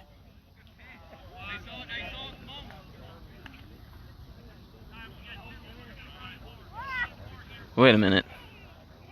Topper made an out. Okay. This is Davis at the plate here now. As that one misses low in the dirt, it's a wild pitch, and moving up are the two runners. My apologies. Yeah, there's way too many pitches going on in this at-bat for this still to be the same at-bat and not be over. So Topper made an out. Must have been a strikeout. And now Davis at the plate. And I believe the count is 2 balls and 1 strike. How embarrassing for me. My apologies, folks. Now the count 3 balls and 1 strike. That is indeed Simeon Davis.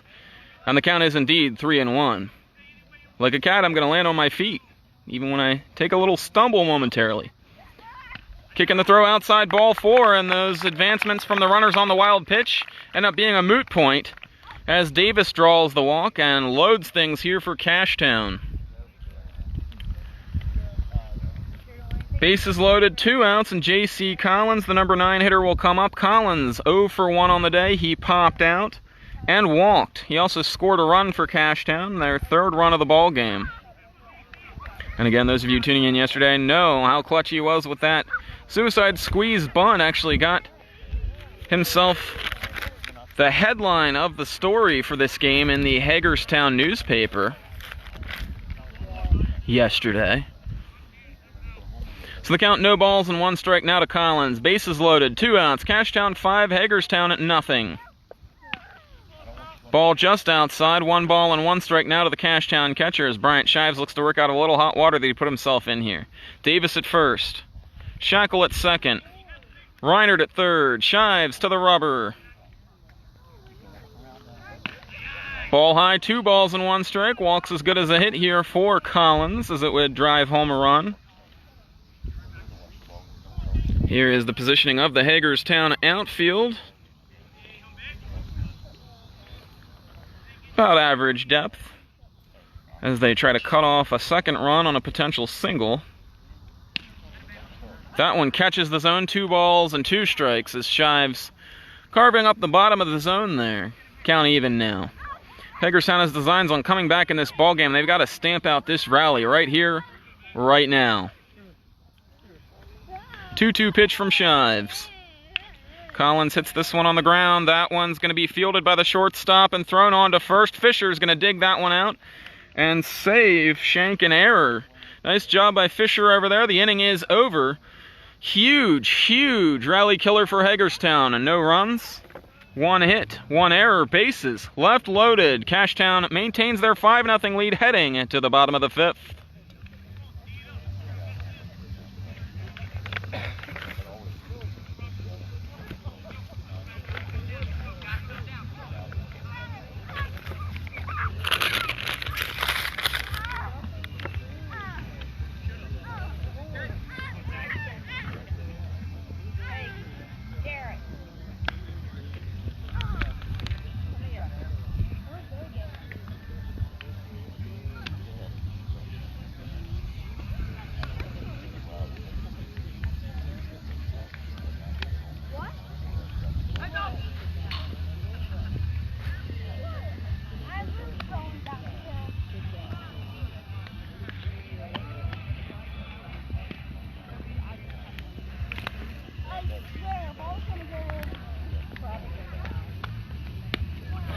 So Josh Topper back to work here in the bottom of the 5th inning. He's faced the minimum through 4. He'll go after the heart of the Hagerstown order.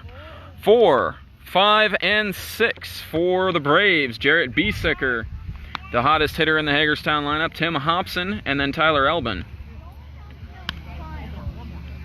Biesecker 6 for 10 on the postseason. Absolutely scalding hot. 0 for 1 on the day with a ground out. But if he's the guy... If you're going to pick one guy in the Hagerstown lineup to get a rally started, he might very well be that guy. They need to do something here against Topper, who, again, if you're tuning in late here with us, he drove up in his car from his college in North Carolina. 5 hours to get to the ballpark here. Not sure whether he did it last night or this morning. Just know that he drove all the way up. I'd like to give a shout out to Max Lang. Thanks for the appreciation. I appreciate it. So Biesicker to the dish. Kicking the throw, and that one misses inside. 1 ball and no strikes. Biesicker, as we said, pounded out to the shortstop Ketterman last time.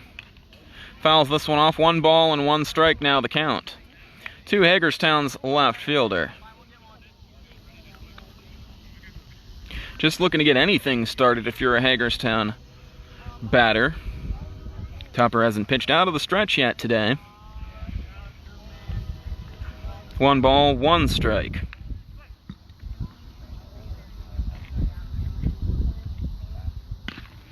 Misses high, 2 balls and 1 strike now to Biesicker, the left fielder. Biesicker's driven in 3 runs this postseason for Hagerstown.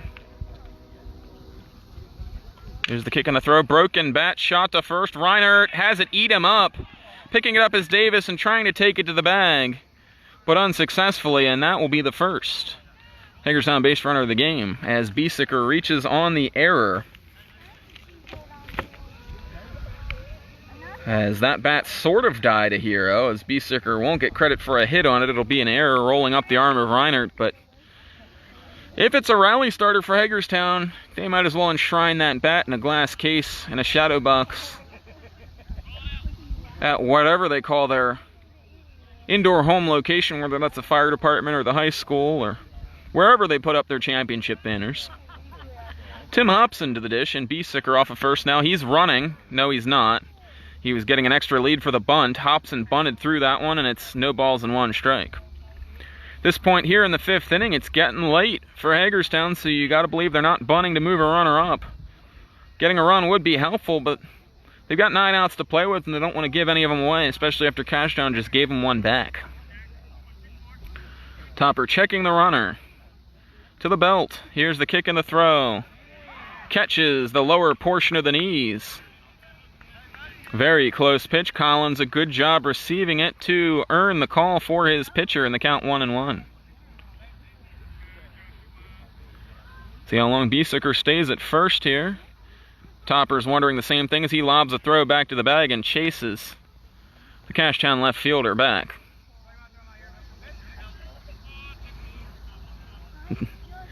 Yep, a lot of Gettysburg High School graduates here on the Cashtown Pirates. It's kind of like Gettysburg Northwest, sort of, if you will. That one missed, I think. We've got a shout out from Deb and Stephen Lampe. Shout out to West Carolina University commit Zach Ketterman from the Lampe family from Cullowhee, North Carolina.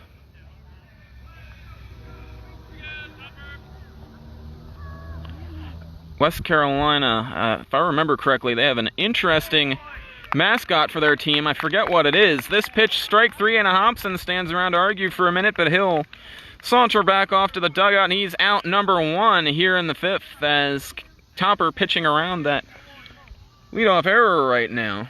So Hobson strikes out, and that's the 3rd punch out of the game for Topper. Not really a swing and miss sort of day for him, getting a lot of contact, but weak contact for the most part. Tyler Elbin, 0 for 1. He'll look to make some solid contact and get the ball rolling for Hagerstown.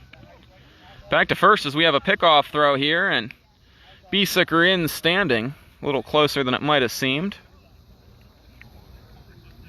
Boy, if I don't get arthritis after this season, I don't think I ever will. Swing and a miss from Elbin. I ought to see the grip I'm holding this camera with over here. So no balls and 1 strike now to Tyler Elbin, the right fielder for Hagerstown. He was at the center of the scoring action for Cashtown yesterday. As the ball line drive over towards me in the third base side. It's almost like he heard me.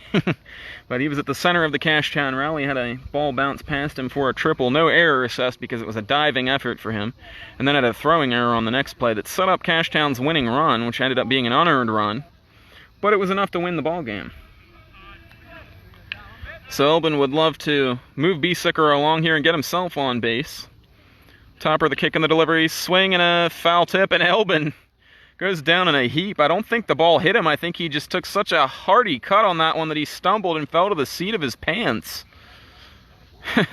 He's got a big old stain on the back right there. And boy, he went down. I don't think I've ever seen a batter swing so hard that they literally stumbled through and fell on their rear end into the opposing side's batter's box. That is a first for me.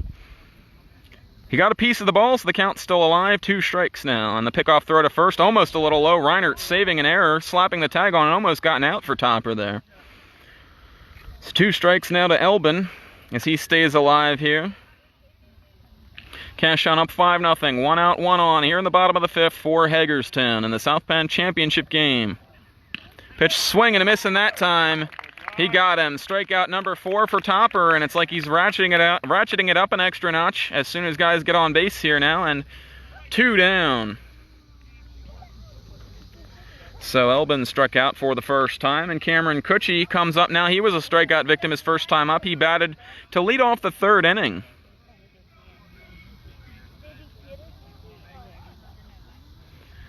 So Cutchy will try to pick up the pieces here. Pickoff throw to first, and he almost got him. Probably not as close as it seemed from over here, as I'm the only person getting even the moderate bit excited about that. Go with the crowd, George. Go with the crowd. Foul tipped back to the screen. 1 no balls and 1 strike to Cameron Cutchy. That's right, Western Carolina's mascot is the Catamounts. Thanks, guys, for letting me know about that. I was actually thinking of the Coastal Carolina Chanticleers. I think that's some kind of a chicken or something, because there's like a chicken or a rooster on their logo, but that one catches the lower portion of the zone, no balls and 2 strikes. If you guys know what a Chanticleer is, watching the broadcast from home, let us know in the comment section exactly what a Chanticleer is. All I know is we don't get them up here. No balls and 2 strikes now as Topper goes back to work. This one popped a mile high. DJ Cool circling it like a punt returner like Dante Hall. And he'll put it away for out number 3. No runs, no hits, 1 error, 1 man left. And at the end of 5, it's Cashtown 5, Hagerstown nothing, streaking towards a South Penn championship.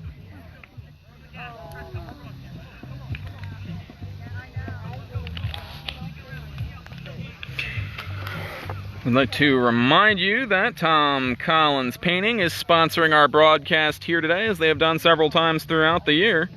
Tom Collins Painting has been serving the Adams County community for over 35 years. Tom Collins Painting congratulates all of the teams of the South Penn Baseball League for a great, safe season, and thanks to all the fans for their support. Call Tom for all your painting needs at 717-334-3411. So, quite a crowd gathering here. We did a crowd shot here early on. We'll go back through the crowd here and just let you see everything that's going on here. There's people behind me and people on my left side, people on my right side, all the way up the line. People up on the hill up here. It's a packed house here today. This is, if it's not the biggest South Penn crowd of the year, it's only second to that Cashtown Littlestown game up in Cashtown. That place was packed for that one. I couldn't even find a parking spot. I had to park in the church, I think. Or no, the church is further down. I forget where I parked. But anyhow, plenty of Hagerstown fans here, as well as you see fans all the way up the right side over here, out in standing room only. And this is the kind of crowd a championship game brings you out. Yesterday's game, even though it was a chance to clinch, didn't see as many people here. A lot of people were here, but definitely the crowd taking it up to another notch here. So, on the hill now for Hagerstown is Stephen Ricketts. Ricketts pitched the final inning of yesterday's ball game for Cashtown, and he retired 2, 3, and 4 in the Cashtown order. In order, DJ Cool, Zach Ketterman, and Robert Rohrball. Ricketts pitching for the 4th time this year against Cashtown. 3 times in the playoffs, once in the regular season, and yes, he was the first ever Hagerstown Braves pitcher to get a save in a South Penn League game. So manager Matt Kipe pulling out all the stops here, bringing on the closer and hoping to get 2 innings out of him probably, as Hagerstown tries to stay in this game. They have 6 outs left to give. And as I always say, you're not in trouble as a team until you have less outs to give than the amount of runs you need to tie the game. Hagerstown's right on the borderline of that. They need 5 runs. They got 6 outs to give. So by my logic, they're still technically good. And anything can happen. You get a bloop and a blast. You get 1 run, then you get back in slam range, and anything can happen. We saw how quickly Cashtown scored the 4 runs yesterday. They scored the 3 in the span of about 5 pitches to tie the game. And then the 4th run, the game-winning run, coming home a little bit later on Collins' squeeze bunt. So it's top for Cashtown, top of the order. Chase King's going to lead things off. He's 0 for 2 with a walk on the day. He popped out to the pitcher to start the proceedings today and grounded out to shortstop as well.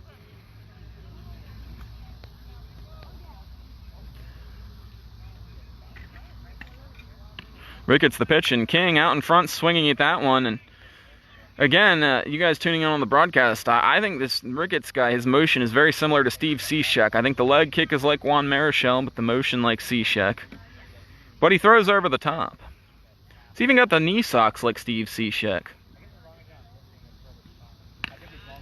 That one up high, 1 ball and 1 strike, and Ricketts with a very good teaser pitch right there, going back to the same spot that got King to swing on the first one. And this time King held back, and the count even now 1 ball and 1 strike. Got an update from Cashtown Yards. Apparently Cashtown's 13U team is winning right now, as that one fouled off behind the plate.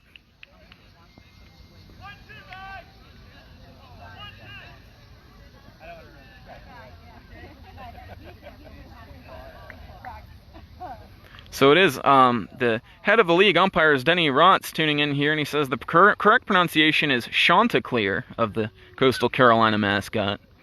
So here's the pitch to King, and he's going to line this one past the third baseman and into the left field, down the line. Backhanding it is Biesicker, and King is going to take the chance to go to second. He's in there safely with a leadoff double here in the 6th as Cashtown looks to put this one out of reach.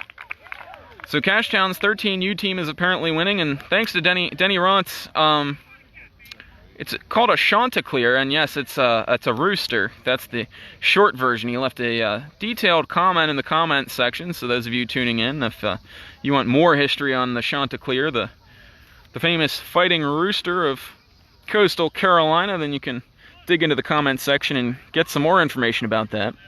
DJ Cole takes a strike. He was shortening to bunt. The count, no balls and 1 strike.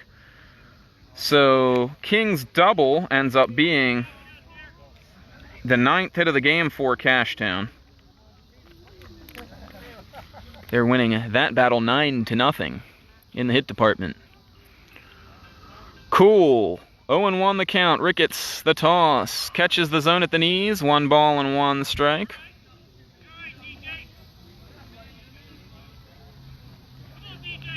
Max Lang and Brandon March also coming through with the answer that the Chanticleer is a rooster, so we appreciate it. Can't get anything past you guys. And we thank you for the answers, because that really helps me out greatly when I can explain something on air. Cool fights that one off. It's off his foot. Ricketts was getting ready to field it and throw to first, but the ball is dead. So 2 strikes to Cool. Chase King standing out at second base. He's there with nobody out.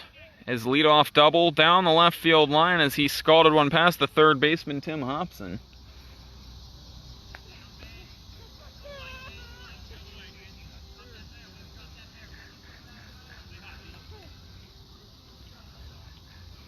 One on, no outs. 5-0 Cashtown as Ricketts comes set, checking the runner, double checking. Here's the throw. Cole is going to slash this one to short. They're going to third. The play at the bag, and King is ruled out. And Matt Rebert is not pleased with that call, as he's got a word for the base umpire. He's got to be careful, though, or the Cashtown Pirates might lose their standing as the winner of 12 of the last 14 league sportsmanship awards, as voted on by the umpires. One thing you can usually count on in this league is Cashtown taking home the sportsmanship award at the end of the year, time since it's been instituted. So Cool at first now with 1 down. Fielder's choice ground out for him. And Zach Ketterman, who's been the man of the day offensively for the Pirates, stands in there. He is 2 for 3. 2 doubles, 4 runs batted in, and also lined into a double play. He's locked in right now. And gone are the memories of his 0 for 9 to start the playoffs. Ricketts the kick, the throw. That one misses down low, and Cole disappeared from the screen for a while. I thought maybe he was going for second, but he's not. He's still there. 1 ball and 1 strike now to Ketterman.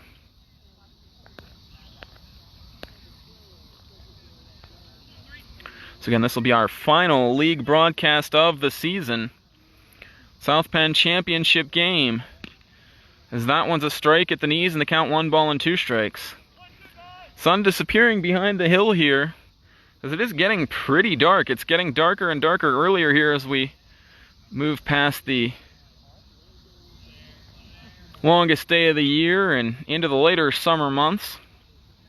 Sun shining right in the left fielder Biesecker's eyes. That's the sun field right now. That one low, and the count evens 2 balls and 2 strikes. DJ Cole at first after his fielder's choice ground out a heads-up play by the shortstop Dalton Shank. To go for the lead runner, Chase King, even though the ball was hit behind the runner. He threw him out at third, 6-5 for the first out. 2-2 to Ketterman now. Ketterman looking for his 3rd extra base hit of the game. This one is slashed to first, and Fisher with a nice job to grab that one. He might have Cole at second, not quite. DJ sliding in under the tag. That ball was hit very hard, but not hard enough to get a tag double play at the second base bag. So Cole into scoring position now as Cashtown will try to push across an insurance run here. Again, this was the inning yesterday where Cashtown delivered their 4-run rally to come off the mat and take the lead, avoiding elimination. So the Pirates would be wise to add as many runs as they can. With Hagerstown now facing elimination here, trailing 5-0. Robert Rohrball up, and that one's lined to right field. That's going to get through. We'll see if they send Cole. He's already halfway home. The throw is late. Cole in ahead of the tag. It was a lot closer than anyone expected it to be. DJ has given the dugout what for because they didn't tell him to slide. He's in standing up, and it's 6-0 Cashtown. Robert Rohrball going the opposite way, and he regains the team lead and postseason RBIs with 6, breaking a 4-way tie with Zach Ketterman, Chris Shackle, and Tyler Reinert. Still time left in this game for that to be tied up again or even passed, as Reinert stands in and Shackle is the next batter after that. So it's 6-0 Cashtown now. Ball in the dirt to Reinert. 1 ball and no strikes. Reinert 0 for 3 on the day. Reached on an error his last time up, and he's really killing his postseason batting average. He came in hitting close to 500, and now he's hitting below 400 on the postseason. Still a very, very good clutch average for him, though. 1-0 the count. Ricketts coming to the set position. Fouls that one off, and the count 1 ball and 1 strike now. Reinert bending down to get some dirt on his hands here so he doesn't lose grip on the bat, and he stands back in the batter's box here. So it makes you wonder if Ketterman's ground ball wasn't an atom ball, what might be transpiring here in the inning. Rohrball from first, 2 down, 1 in. Ricketts the throw. Ball down low, and the count 2 balls and 1 strike now. To Reinert, a second-generation Cashtown player. His dad also played. Pitched and hit for Cashtown. And hit over 150 semi-pro home runs, I read somewhere, I believe it was. Rohrball off for second. This one is lined to left. That's going to get down. Up against the wall. Biesecker to retrieve it. Rohrball is going to stop at third base. He's only able to make it up to third here, so Cashtown will have to get another base hit if they want to tack on to the lead. It'll be a double for Reinert, and they're starting to get some really good swings on Ricketts here, who's been really good all year for Hagerstown. They've seen him so many times. Once you figure out his little arm slot, his funky leg kick, and his hitch, I guess good hitters can can time him pretty well after that. So it's Shackle to the plate. And with a base hit, he'll overtake Robert Rohrbal for the team postseason lead in RBIs. He's trailing him by 1. He's got 5 RBIs on the postseason, 5 for 13. 2 for 3 on the day with 2 singles for Shackle. Rohrbal at third, and Reinert at second. Ball in the dirt, 1 ball and no strikes. Cashtown up 6-0, and don't look now, but if they put up 4 more runs this inning and get 3 more outs, the game will be over an inning early. The only thing you worry about for Cashtown is Josh Topper sitting in the dugout for such an extended period of time. He's been in quite a rhythm on the mound for the Pirates today. Here's the pitch. Catches the lower part of the strike zone, 1 ball and 1 strike. Got a lot of royalty from around the league tuning in here. Jacob Cromer, Elijah Wingate tuning in here from Littlestown and North Carroll, respectively. Elijah Wingate knows what it's like to win a South Penn League championship. I believe it was 2013 they won the title, and then they went back the next year and finished runners-up. That one just misses, 2 balls and 1 strike, and the Hagerstown guys still fighting for every pitch here. As the infield thought that was a strike. They were applauding their pitcher, but it was called a ball down low, and they count 2 balls and 1 strike now to Shackle.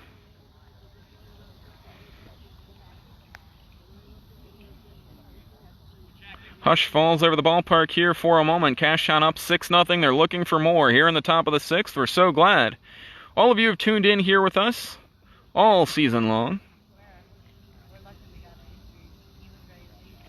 Fouled off, and Shackle will now have a 2-2 count to deal with here as Ricketts goes for the 3rd out here in the top of the 6th. And if nothing else, this top of the 6th inning is eating up a lot of the potentially available sunlight here.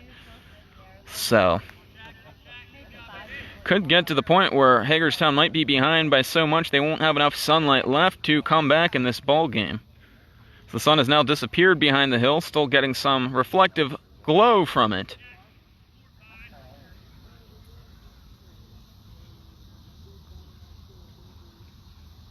Ricketts the pitch, that one bounces up there, 3 balls and 2 strikes now to Shackle. And the count full. If he walks, Josh Topper will be next. Topper 1 for 2 on the day with a single, a strikeout, and a sacrifice bunt. Topper 2 for 4 on the postseason. And you know, he'd love to get another chance to swing here before the season's over.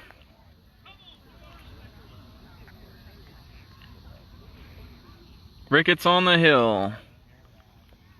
Reinert at second. Rohrbal at third. 3-2 to Shackle, and Ricketts is going to step off here once again. As Rohrbal hit an RBI single here this inning, and Reinert followed that with a double. Shackle trying to add more for Cashtown. The kick and the throw, and that misses down low. Shackle draws the walk, ball 4.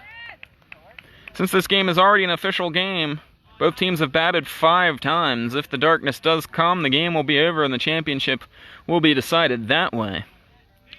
If Cashtown doesn't beat the Sun to it and put 10 runs up, they've got the chance here if Topper goes yard. But right now, he's just looking for a little fish fillet to right field. This one hit on the ground. That is going to get through to right field. 1 is in. Here comes the throw from Elbin. The second runner is out. Nice job, Tyler Elbin, with the throw from right field, gunning down Reinert.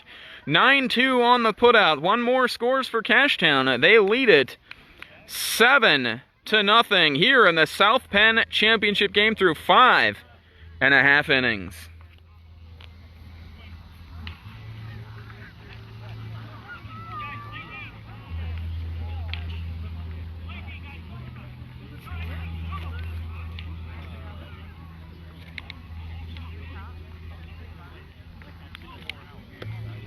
As we come back to the ballpark here, it's fitting that the Kid Rock song that was the theme music for the 2010 Major League Baseball playoffs is now playing here at the yard as we reach the end of the 2020 South Penn baseball playoffs.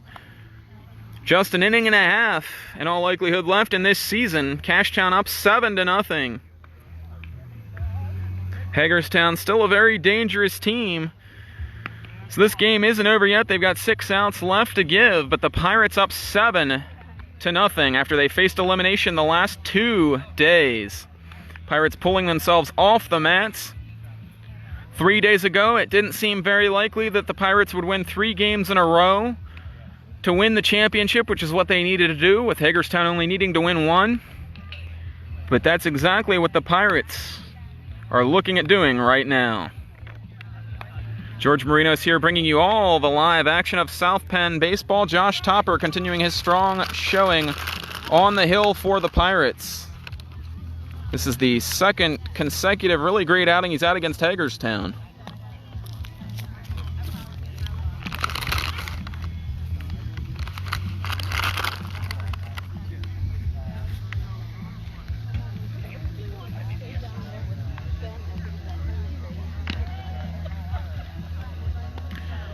So, we'll take a look at the line score here real quick for Cashtown. 7 runs.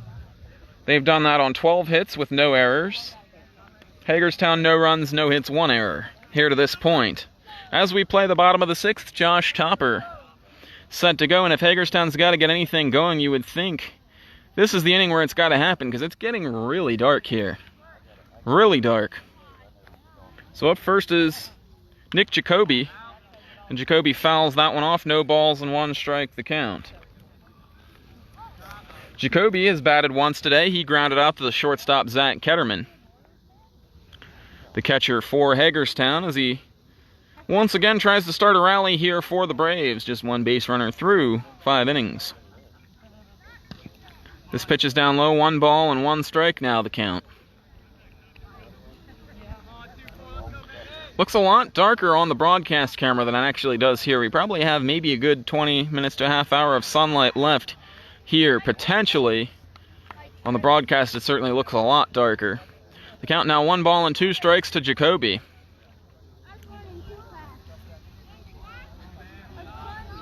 Topper the twist, the delivery. Down low at the ankles, and the count even now 2 balls, 2 strikes. I'd like to give a shout out to Biglerville's Tanner Byers, tuning in here on the broadcast.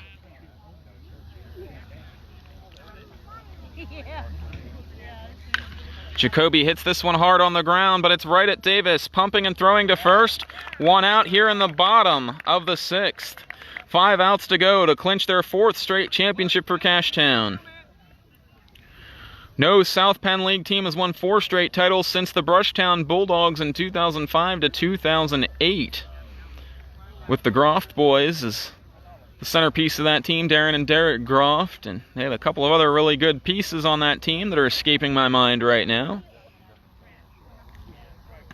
That one misses up high, and the batter is Connor Stevens, who struck out his first time, 0 for 1. It's not a good sign as a team when you're batting in the 6th inning and your batters are just hitting for the second time. So that one misses down low, 2-0. Right now it certainly seems like Topper's midnight drive from college, 5 hours up here for the game, was worth it. As that one's hit on the ground foul.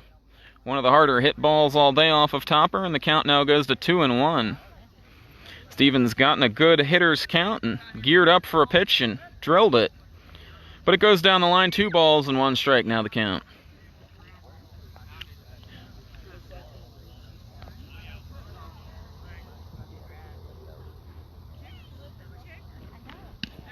Topper the twist and the throw, and he's now evened the count with an outside corner strike. 2 balls and 2 strikes, getting the Greg Maddox call on the black of the plate right there. And Topper back up to the hill in his black jersey with yellow trim.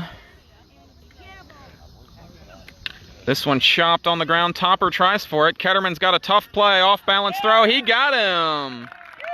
And the umpire with the call. 6-3 on the putout and 2 down here now in the bottom of the 6th.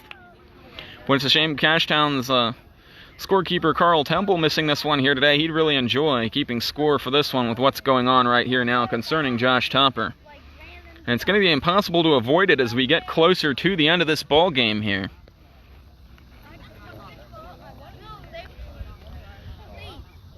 Cashtown up 7-0. Hagerstown with 2 down. Nobody on here in the bottom of the 6th. We play 7 in the South Penn. This one fouled off as Justin Lewis up now for the 3rd time. He's 0 for 2, ground out and a fly out. Flew out to Robert Rohrball his last time up in the 4th inning and grounded out to Zach Ketterman to start the game off. He's 0 for his last 4. Hasn't gotten a hit since getting plunked by 2 pitches yesterday in his first 2 at-bats of that ball game. 0-1 pitch, Topper the twist, the delivery. Swing and a miss, no balls and 2 strikes now. Topper 1 pitch away from his 5th perfect inning here in this ball game.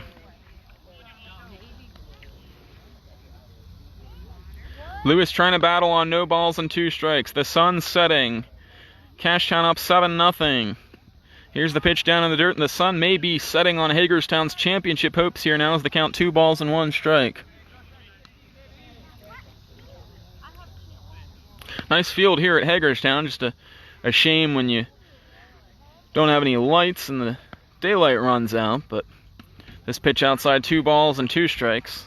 Cashtown doesn't have any lights. Brushtown doesn't have any lights. I think Shippensburg might be the only team in the league this year that has lights. Littlestown used to have lights at Memorial Field before that got bulldozed and turned into a vacant field. Popped up by Lewis, foul, and down the first base side. That one's going to touch down on the hill up here. And we'll give you a look at the cloud situation here. The sun set down below that hill over there just about 10 minutes or so ago. So we're fully in the twilight right now. Fouled off by Lewis, and Pesky is always the #1 hitter for Hagerstown. Fighting to stay alive here. If he can reach, Ryan Fisher will be the next hitter, and then Dalton Shank, and then you get down into the Big Thunder in the middle of the order for Hagerstown, and Topper wants no part of that right now. 2 strikes, the count to Lewis.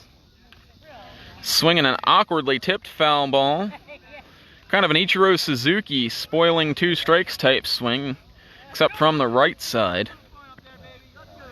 Seen Ichiro take some awkward swings like that, fouling balls off. As a hitter, it doesn't matter what it looks like as long as you stay in the count, give yourself another chance to swing the bat. The twist from Topper, the pitch.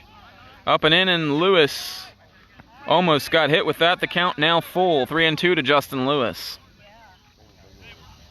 George Marinos here bringing you all the live South Penn action. We've got the South Penn championship game here. Cashtown up 7-0, 2 outs in the 6th.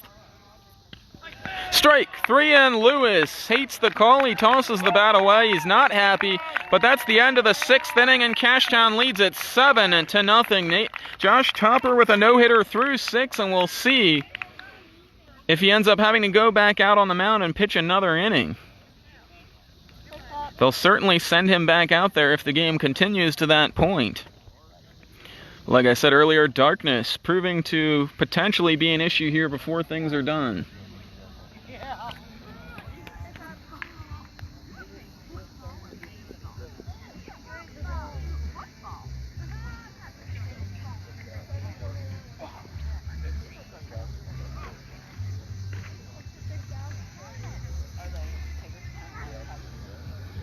So, for Hagerstown, Stephen Ricketts will work 1 more inning here for them.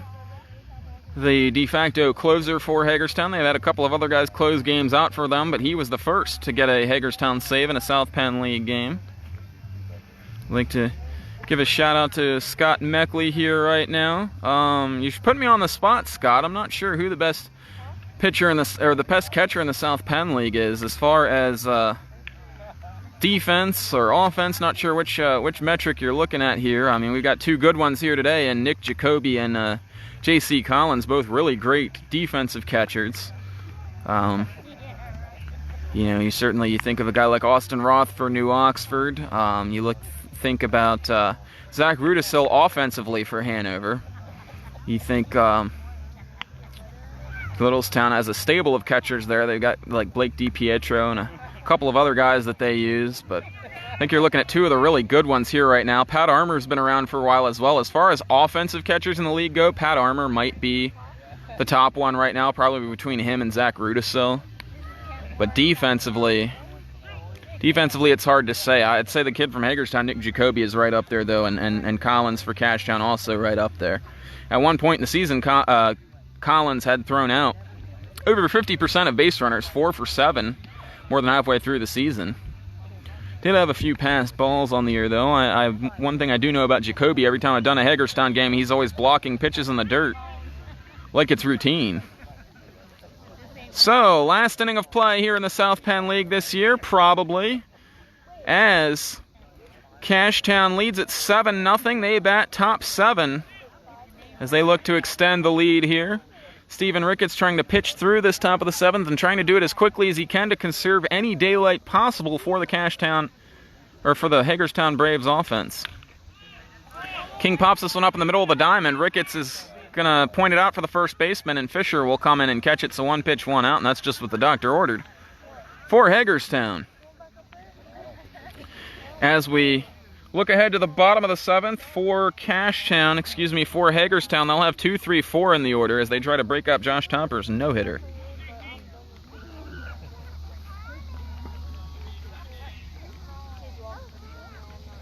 J.C. Collins to the plate, and we'll see one of those aforementioned catchers that we were talking about, and Collins puts a little bit of charge into this one. That's going to drop in front of the center fielder, Connor Stevens. And Collins now has his 2nd hit of the postseason. And if ever a guy deserved it after his 1-for-10 start to the postseason, with all the bruises he takes behind the plate, and even having his ear almost completely knocked off at a game a couple of years ago, it's him. So that's his 2nd hit of the postseason, and he's leading off now first for Chase King. That one misses outside, 1 ball and no strikes. It's imperative for Ricketts that he throws strikes here. Scott Meckley. He makes me laugh, man.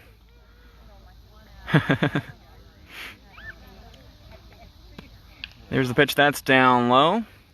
2 balls and no strikes now to Chase King. King on the day.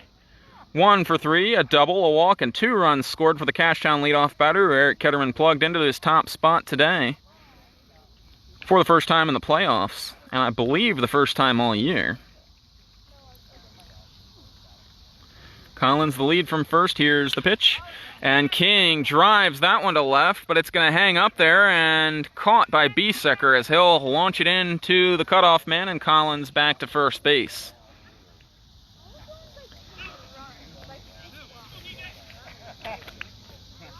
So 2 down now.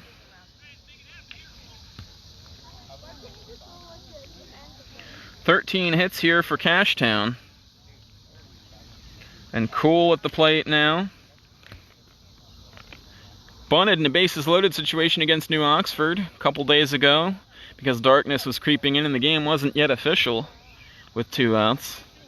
Just to make the last out of the inning so that Cashtown would have a better chance of going out and getting the final 3 outs of that ball game. And the strategy worked. They got the game in before the sun went down to punch their ticket here to this championship series, which they're 3 outs away from sweeping and earning their 4th straight South Penn League title. Collins the lead from first. Ricketts to the belt. Pitch to Cool, that catches the zone. No balls and 2 strikes, and Cool shaking his head on that call. I'd like to give a shout out to Tina McMullen-Klein and Ryan Wazotsky tuning in here with us on the broadcast. Gettysburg High School graduate.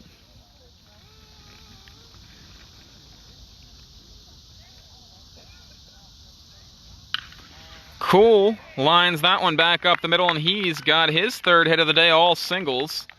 Collins stopping literally on the second base bag and holding there. Justin Lewis putting a little tag on him just for fun. He stopped on a dime at that second base bag, and now 14 hits for the Pirates as Zach Ketterman comes to the dish. Ketterman 2 for 4 with those 2 doubles and 4 RBI. This one hit hard to the right side. Lewis got it chest high. Throw on to first for the out. Last licks coming for Hagerstown. Can they break into the hit column as they trail 7-0 through 6.5? As we take a look at the line score here, it is for Cashtown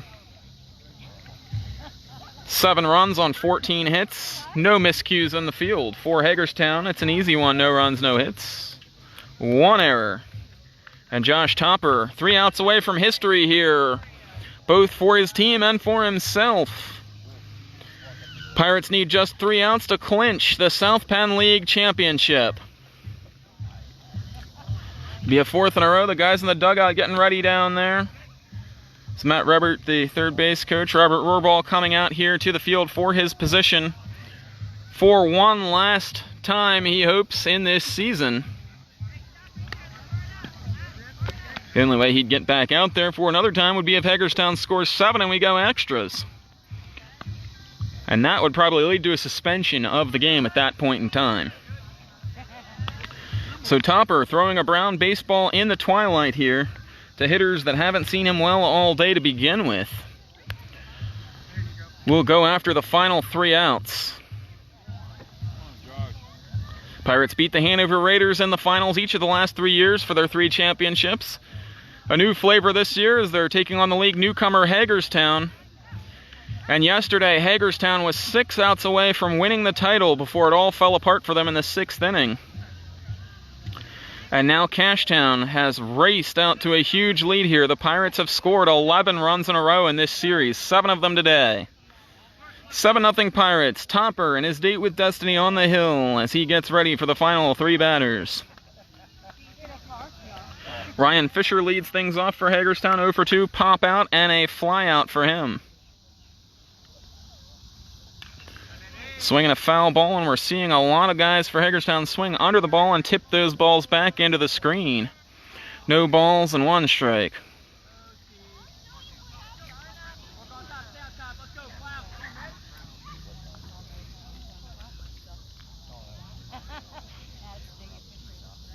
This one is lined hard to right field, and it's the first Hagerstown hit of the game, so there goes the no-hitter. It took them 6 innings to get it done.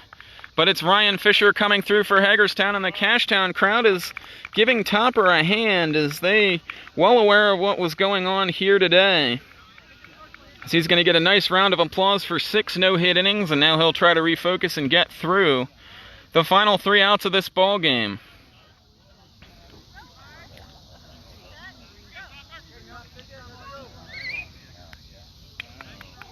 Fisher the lead away from first, and now it's Dalton Shank who's struck out and grounded out. That's a strike at the knees, no balls and 1 strike.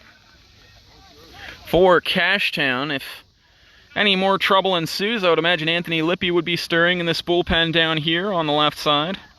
Swing and a miss, no balls and 2 strikes now the count. To Shank, the shortstop for Hagerstown. You can feel the intensity and the excitement in the air. I don't see how you can... Well, I guess I did say something about it, Scott, so... Tried to say it loud enough so you couldn't hear me. That's got to count for something. Strike 3 at the knees, and Topper has another strikeout. His 7th of the ball game, 1 down. Tell you what, it's a lot less pressure as a pitcher when you're out there and you know you don't have to worry about getting every single guy out. And that's what giving up a hit does for you, but when you're so close to the finish line, you hate to have that happen. But the team goals still at hand. Jarrett Biesecker up. Foul tip back to the screen. That one pops back toward the field of play, and Collins having a double of a time trying to corral it. Like a greased pig. So no balls and 1 strike. Double play here would end it. If not, Tim Hobson will bat next for Hagerstown. Biesecker to the dish. 0-1, and he pops this one up down the left side. And we'll try to get a little bit closer to the field here so we can capture any potential celebration that goes on here. I apologize. I'm gonna stand right here.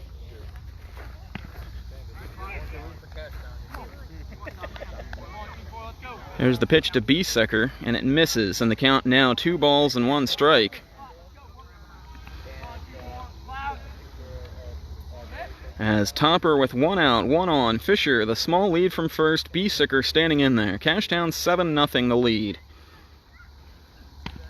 Swing and a miss, and it's strike 3. That's the 2nd out. And Cashtown is 1 out away. And these players out here have got to be feeling the butterflies, got to be feeling the jitters. Yes, Cashtown's done it 3 times in a row, but there's no feeling like winning that championship. That one moment lives on forever. That one moment when you win the championship and celebrate with your teammates. And they're 1 out away. Topper the pitch to Tim Hobson, strike 1. 0-1 the count now to Hobson, the shortstop. 0 for 2. He reached on an error earlier on in the ball game. That was the only base runner until this inning here for Hagerstown. This one fouled off behind the plate. And it's no balls and 2 strikes, and Cashtown is now 1 out away from getting this done as Topper strides back up to the hill. 1 out away from celebrations, handshakes, champagne, and the whole 9 yards. 3 straight times Cashtown's done this. 1 strike away from 3 straight wins for a 4th straight title. 0-2. Down in the dirt, 1 ball and 2 strikes. As the Pirates lead at 7-0.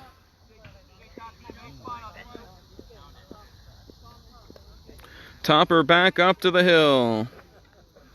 1-2 now the count as the pitch is delivered and fouled off. Hobson getting a modicum of count leverage back by taking that ball in the dirt. He fouls that one off, and it's now 1 ball and 2 strikes. Fisher led off the inning with a single, the first hit of the game for Hagerstown. Reinert clapping his hands at first for the Pirates. The crowd all but coming to their feet here as they sense history in the making.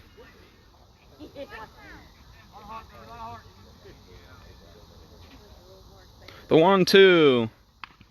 Ground ball. Going to the first base bag, and that's it. The Cashtown Pirates win the championship. They've done it. The Cashtown Pirates are champions here in 2020 in the South Penn League.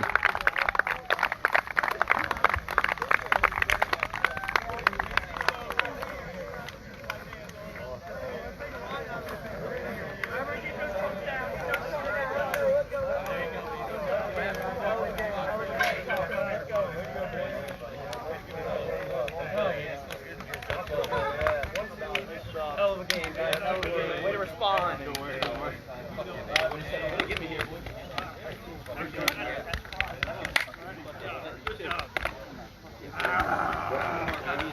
You're the man. Go. As soon as the game. Come back. Hell of a game. Hell of a game. Woo!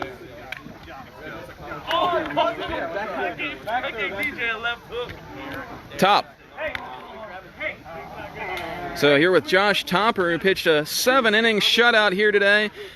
When did you know you were throwing a no-hitter? How soon did you realize that?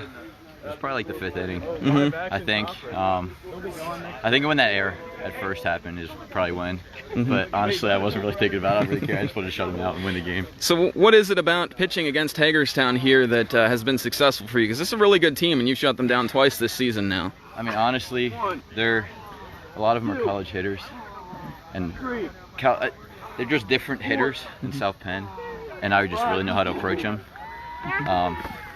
They love hanging breaking balls, and with my arm the last few weeks I haven't been able to even throw breaking balls, but fastball, changeup, you throw it up in the zone, they can't get their hands to it. So tell me about this 5-hour drive you made up from North Carolina just to be here today. Did you make it last night? Did you make it this morning? So last night was, it was 7:30, 8 o'clock, whenever, we're down 4-0 or 4-1 or something like that, and I was like, I don't know, like, what's gonna happen? I was like, it didn't look good. I was like, okay, like we had a good season, but like we came back in that 6th inning and won. And when I saw that, I was like, we already kind of talked about it. It was more of a joke that I would drive back or fly back or whatever was going to happen. But when they won, I was like, we're not losing that game. So I was like, I made arrangements and I left at about 11 this morning. So I left like an hour. That put me here at about 4, but I left like an hour in case of traffic. So I got here at like 4:15, so I drove from like 11 to 4:15 today. So are you going to make this a superstition now? Are you going to drive 5 hours before every start the rest of the year? The funny part is, we actually talked about that in the dugout. We were like, maybe I should just drive around during the day for 5 hours before I come. But I mean, it was tiring. I mean, it's a 5-hour drive, but you know, chugged the South Penn champions, and chugged a little energy drink here, and we were good to go. And I'm driving back right after this. So. Hold that trophy up a little bit. Let's get a look at that. 4-peat. Yep. So you've been a part of all 4 of these teams now? Yeah, the first year I got here was the first like 4-peat. So every year I played so far we've won. And how does this one feel different than the other 4? Well, I kind of was checked out in all honesty because I knew I wasn't going to be here. And then just like being able to actually, because last year I think I threw the last game against Hanover, but it was like we were up 2-0. It was like the series, so it was like we were up 2-0, and we scored a bunch. Like it wasn't a tight game like I thought this would be, and just the situation, I guess.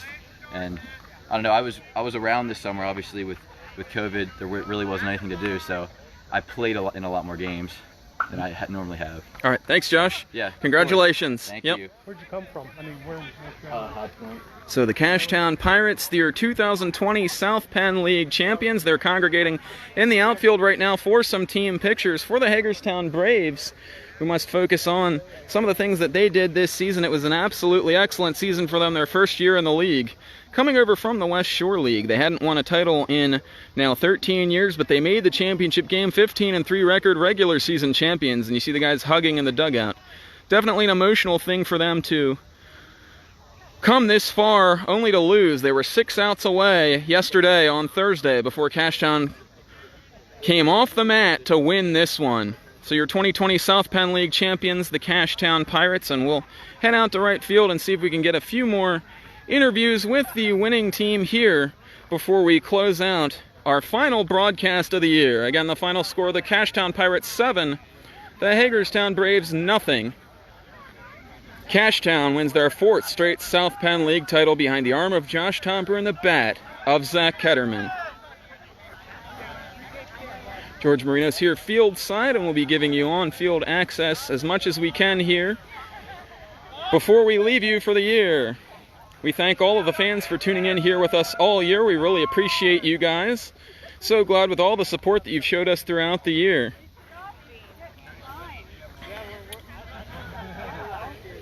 It looks like the Pirates are going for a team photo that they're going to do here, and then try to get an interview with the winning manager, Eric Ketterman. Again, the final score, 7-0 Cashtown here from Hagerstown. We're going 2 places. So are they taking a picture? Yeah. Come on, let's go. Shorty's up front on the knee.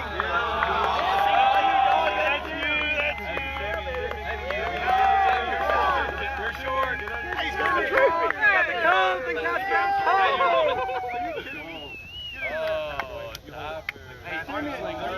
I'm in the middle. Right here, baby. Front down here. Hey, my spot, Alright, so the first few are just regular, then after that we'll give them the 4.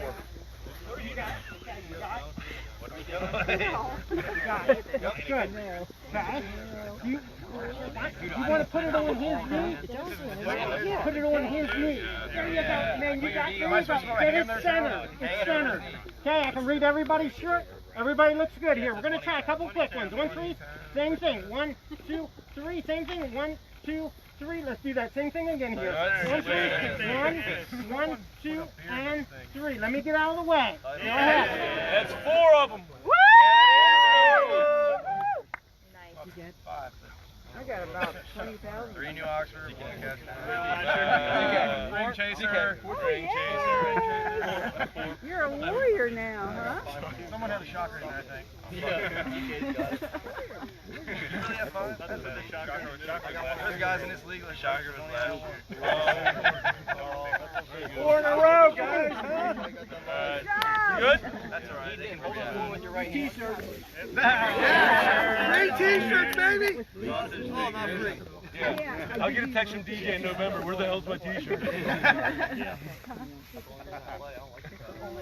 Give me one of those sleeves. Those sleeves are long sleeves. Yeah, boys! Put that in the like me being around.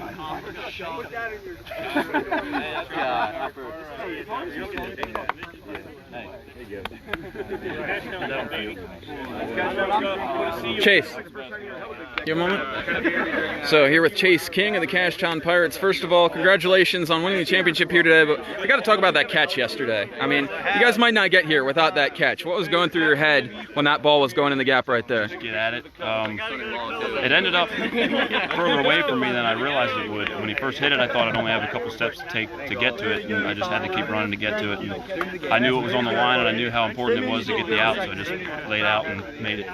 When you guys had that comeback yesterday and then came to the ballpark here today, was it one of those things where you just kind of knew, like you guys had the momentum and you just could kind of sense that things were changing and that this was your championship to win this year? Momentum's probably the word to use, because without yesterday's win the way that we won, it would have not just been any other game, but it gave us a lot coming into here. And plus, Topper made a special trip back after he'd already went down for college to pitch once he heard that we made it to today. So that we were all just happy he got here.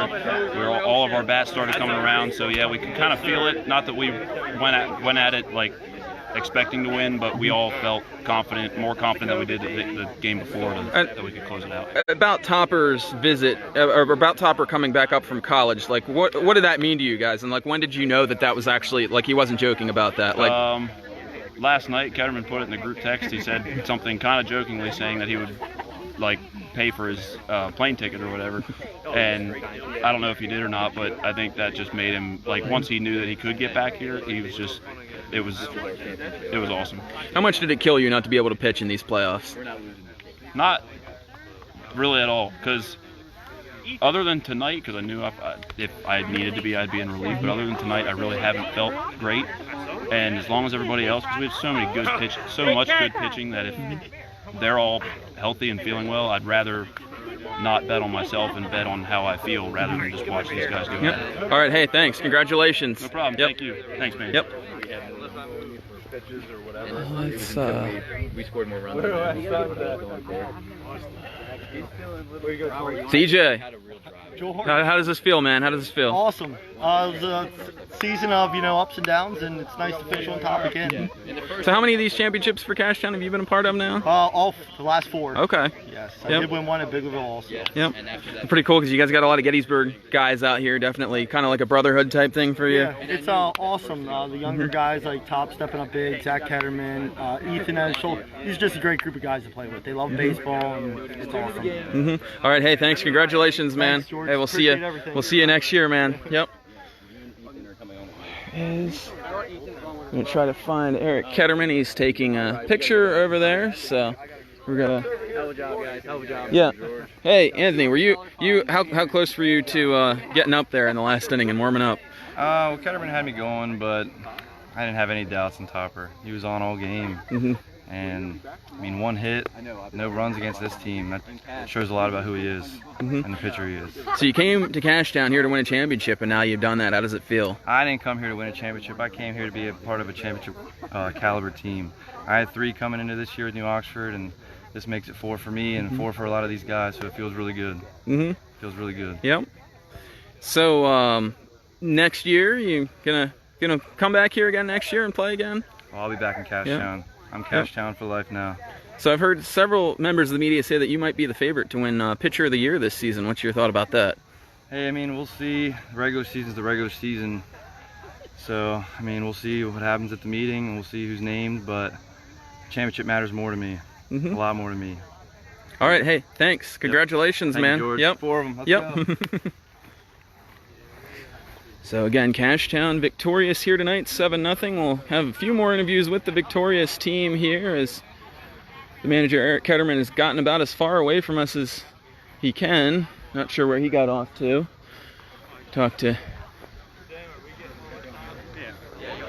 He talked to the newspaper already, so we'll head down there and see if we can get an interview with that. It's a 4th straight title for Cashtown, and again, as we mentioned earlier, that hasn't happened in the league for 12 years. The last team to do it was the Brushtown Bulldogs, 05-08. So for Cashtown, a lot of lean years back in the day, 15 or so years ago. And now they're 4-time defending champions of the South Penn League. George Marinos here, bringing you all of the post-game action here on the South Penn Championship Series. Season over, Cashtown the champions. Good job. Hey, who's taking what bats here? I need to. Later tonight. Did you see Eric, Matt? Yeah, he's over here with the other. Oh. All right, I'll wait for him then. Matt, how does this feel for you, man? Great, man. Great group of guys. 4 straight. This one feels good because, definitely a step up in competition down here. And to come down here and win 2 straight on this field against this team is great. Now, you're a Cashtown lifer, and you've been through the down years, the pitfalls, the really lean years for Cashtown. What does this mean now that Cashtown is the dynasty in the league right now? It just it proves that, commitment to the team, loyalty by the players, and just trust in the program. And good things will happen. And that's where we're at right now. Yep. Such a cutie. Could you feel a difference in the team after the win yesterday, like an uptick in the energy and just kind of? I felt like, since the New Oxford game, we just, sort of a different attitude, not necessarily just showing up to play baseball, but mentally we were into it, we were excited, we were having a good time. How much sweeter does it make this that you guys came down here and lost on Tuesday and put yourself in a really difficult position and beat all the odds? It's just this is probably the best one we've had out of the 5 we've gotten here. Some of these guys together. This one's special. All right, that's Matt Robert. Thanks and congratulations. Thank you. Yeah, Zach Ketterman, you had a couple of big doubles here for Cashtown today. You were pretty locked in at the plate. I mean, it was a rough start to the postseason for you, but these last 2 games, getting the 3 hits, what was different for you? What was clicking for you offensively here? Just trying to stay back and put good swings on good pitches, hit the ball somewhere. And when you came up in the first inning, with DJ on first base, what was going through your mind at that time? Just hit a ball, hit it hard, let something happen. Yep. Special thing that Topper had going there. He had no hitter going through 6. When did you start thinking about that? I started around the 5th. Yeah. I realized that he didn't really give up hits, and yeah. I mean, I wasn't gonna say anything because you don't want to jinx it, but it was definitely in the back of my mind. Yeah.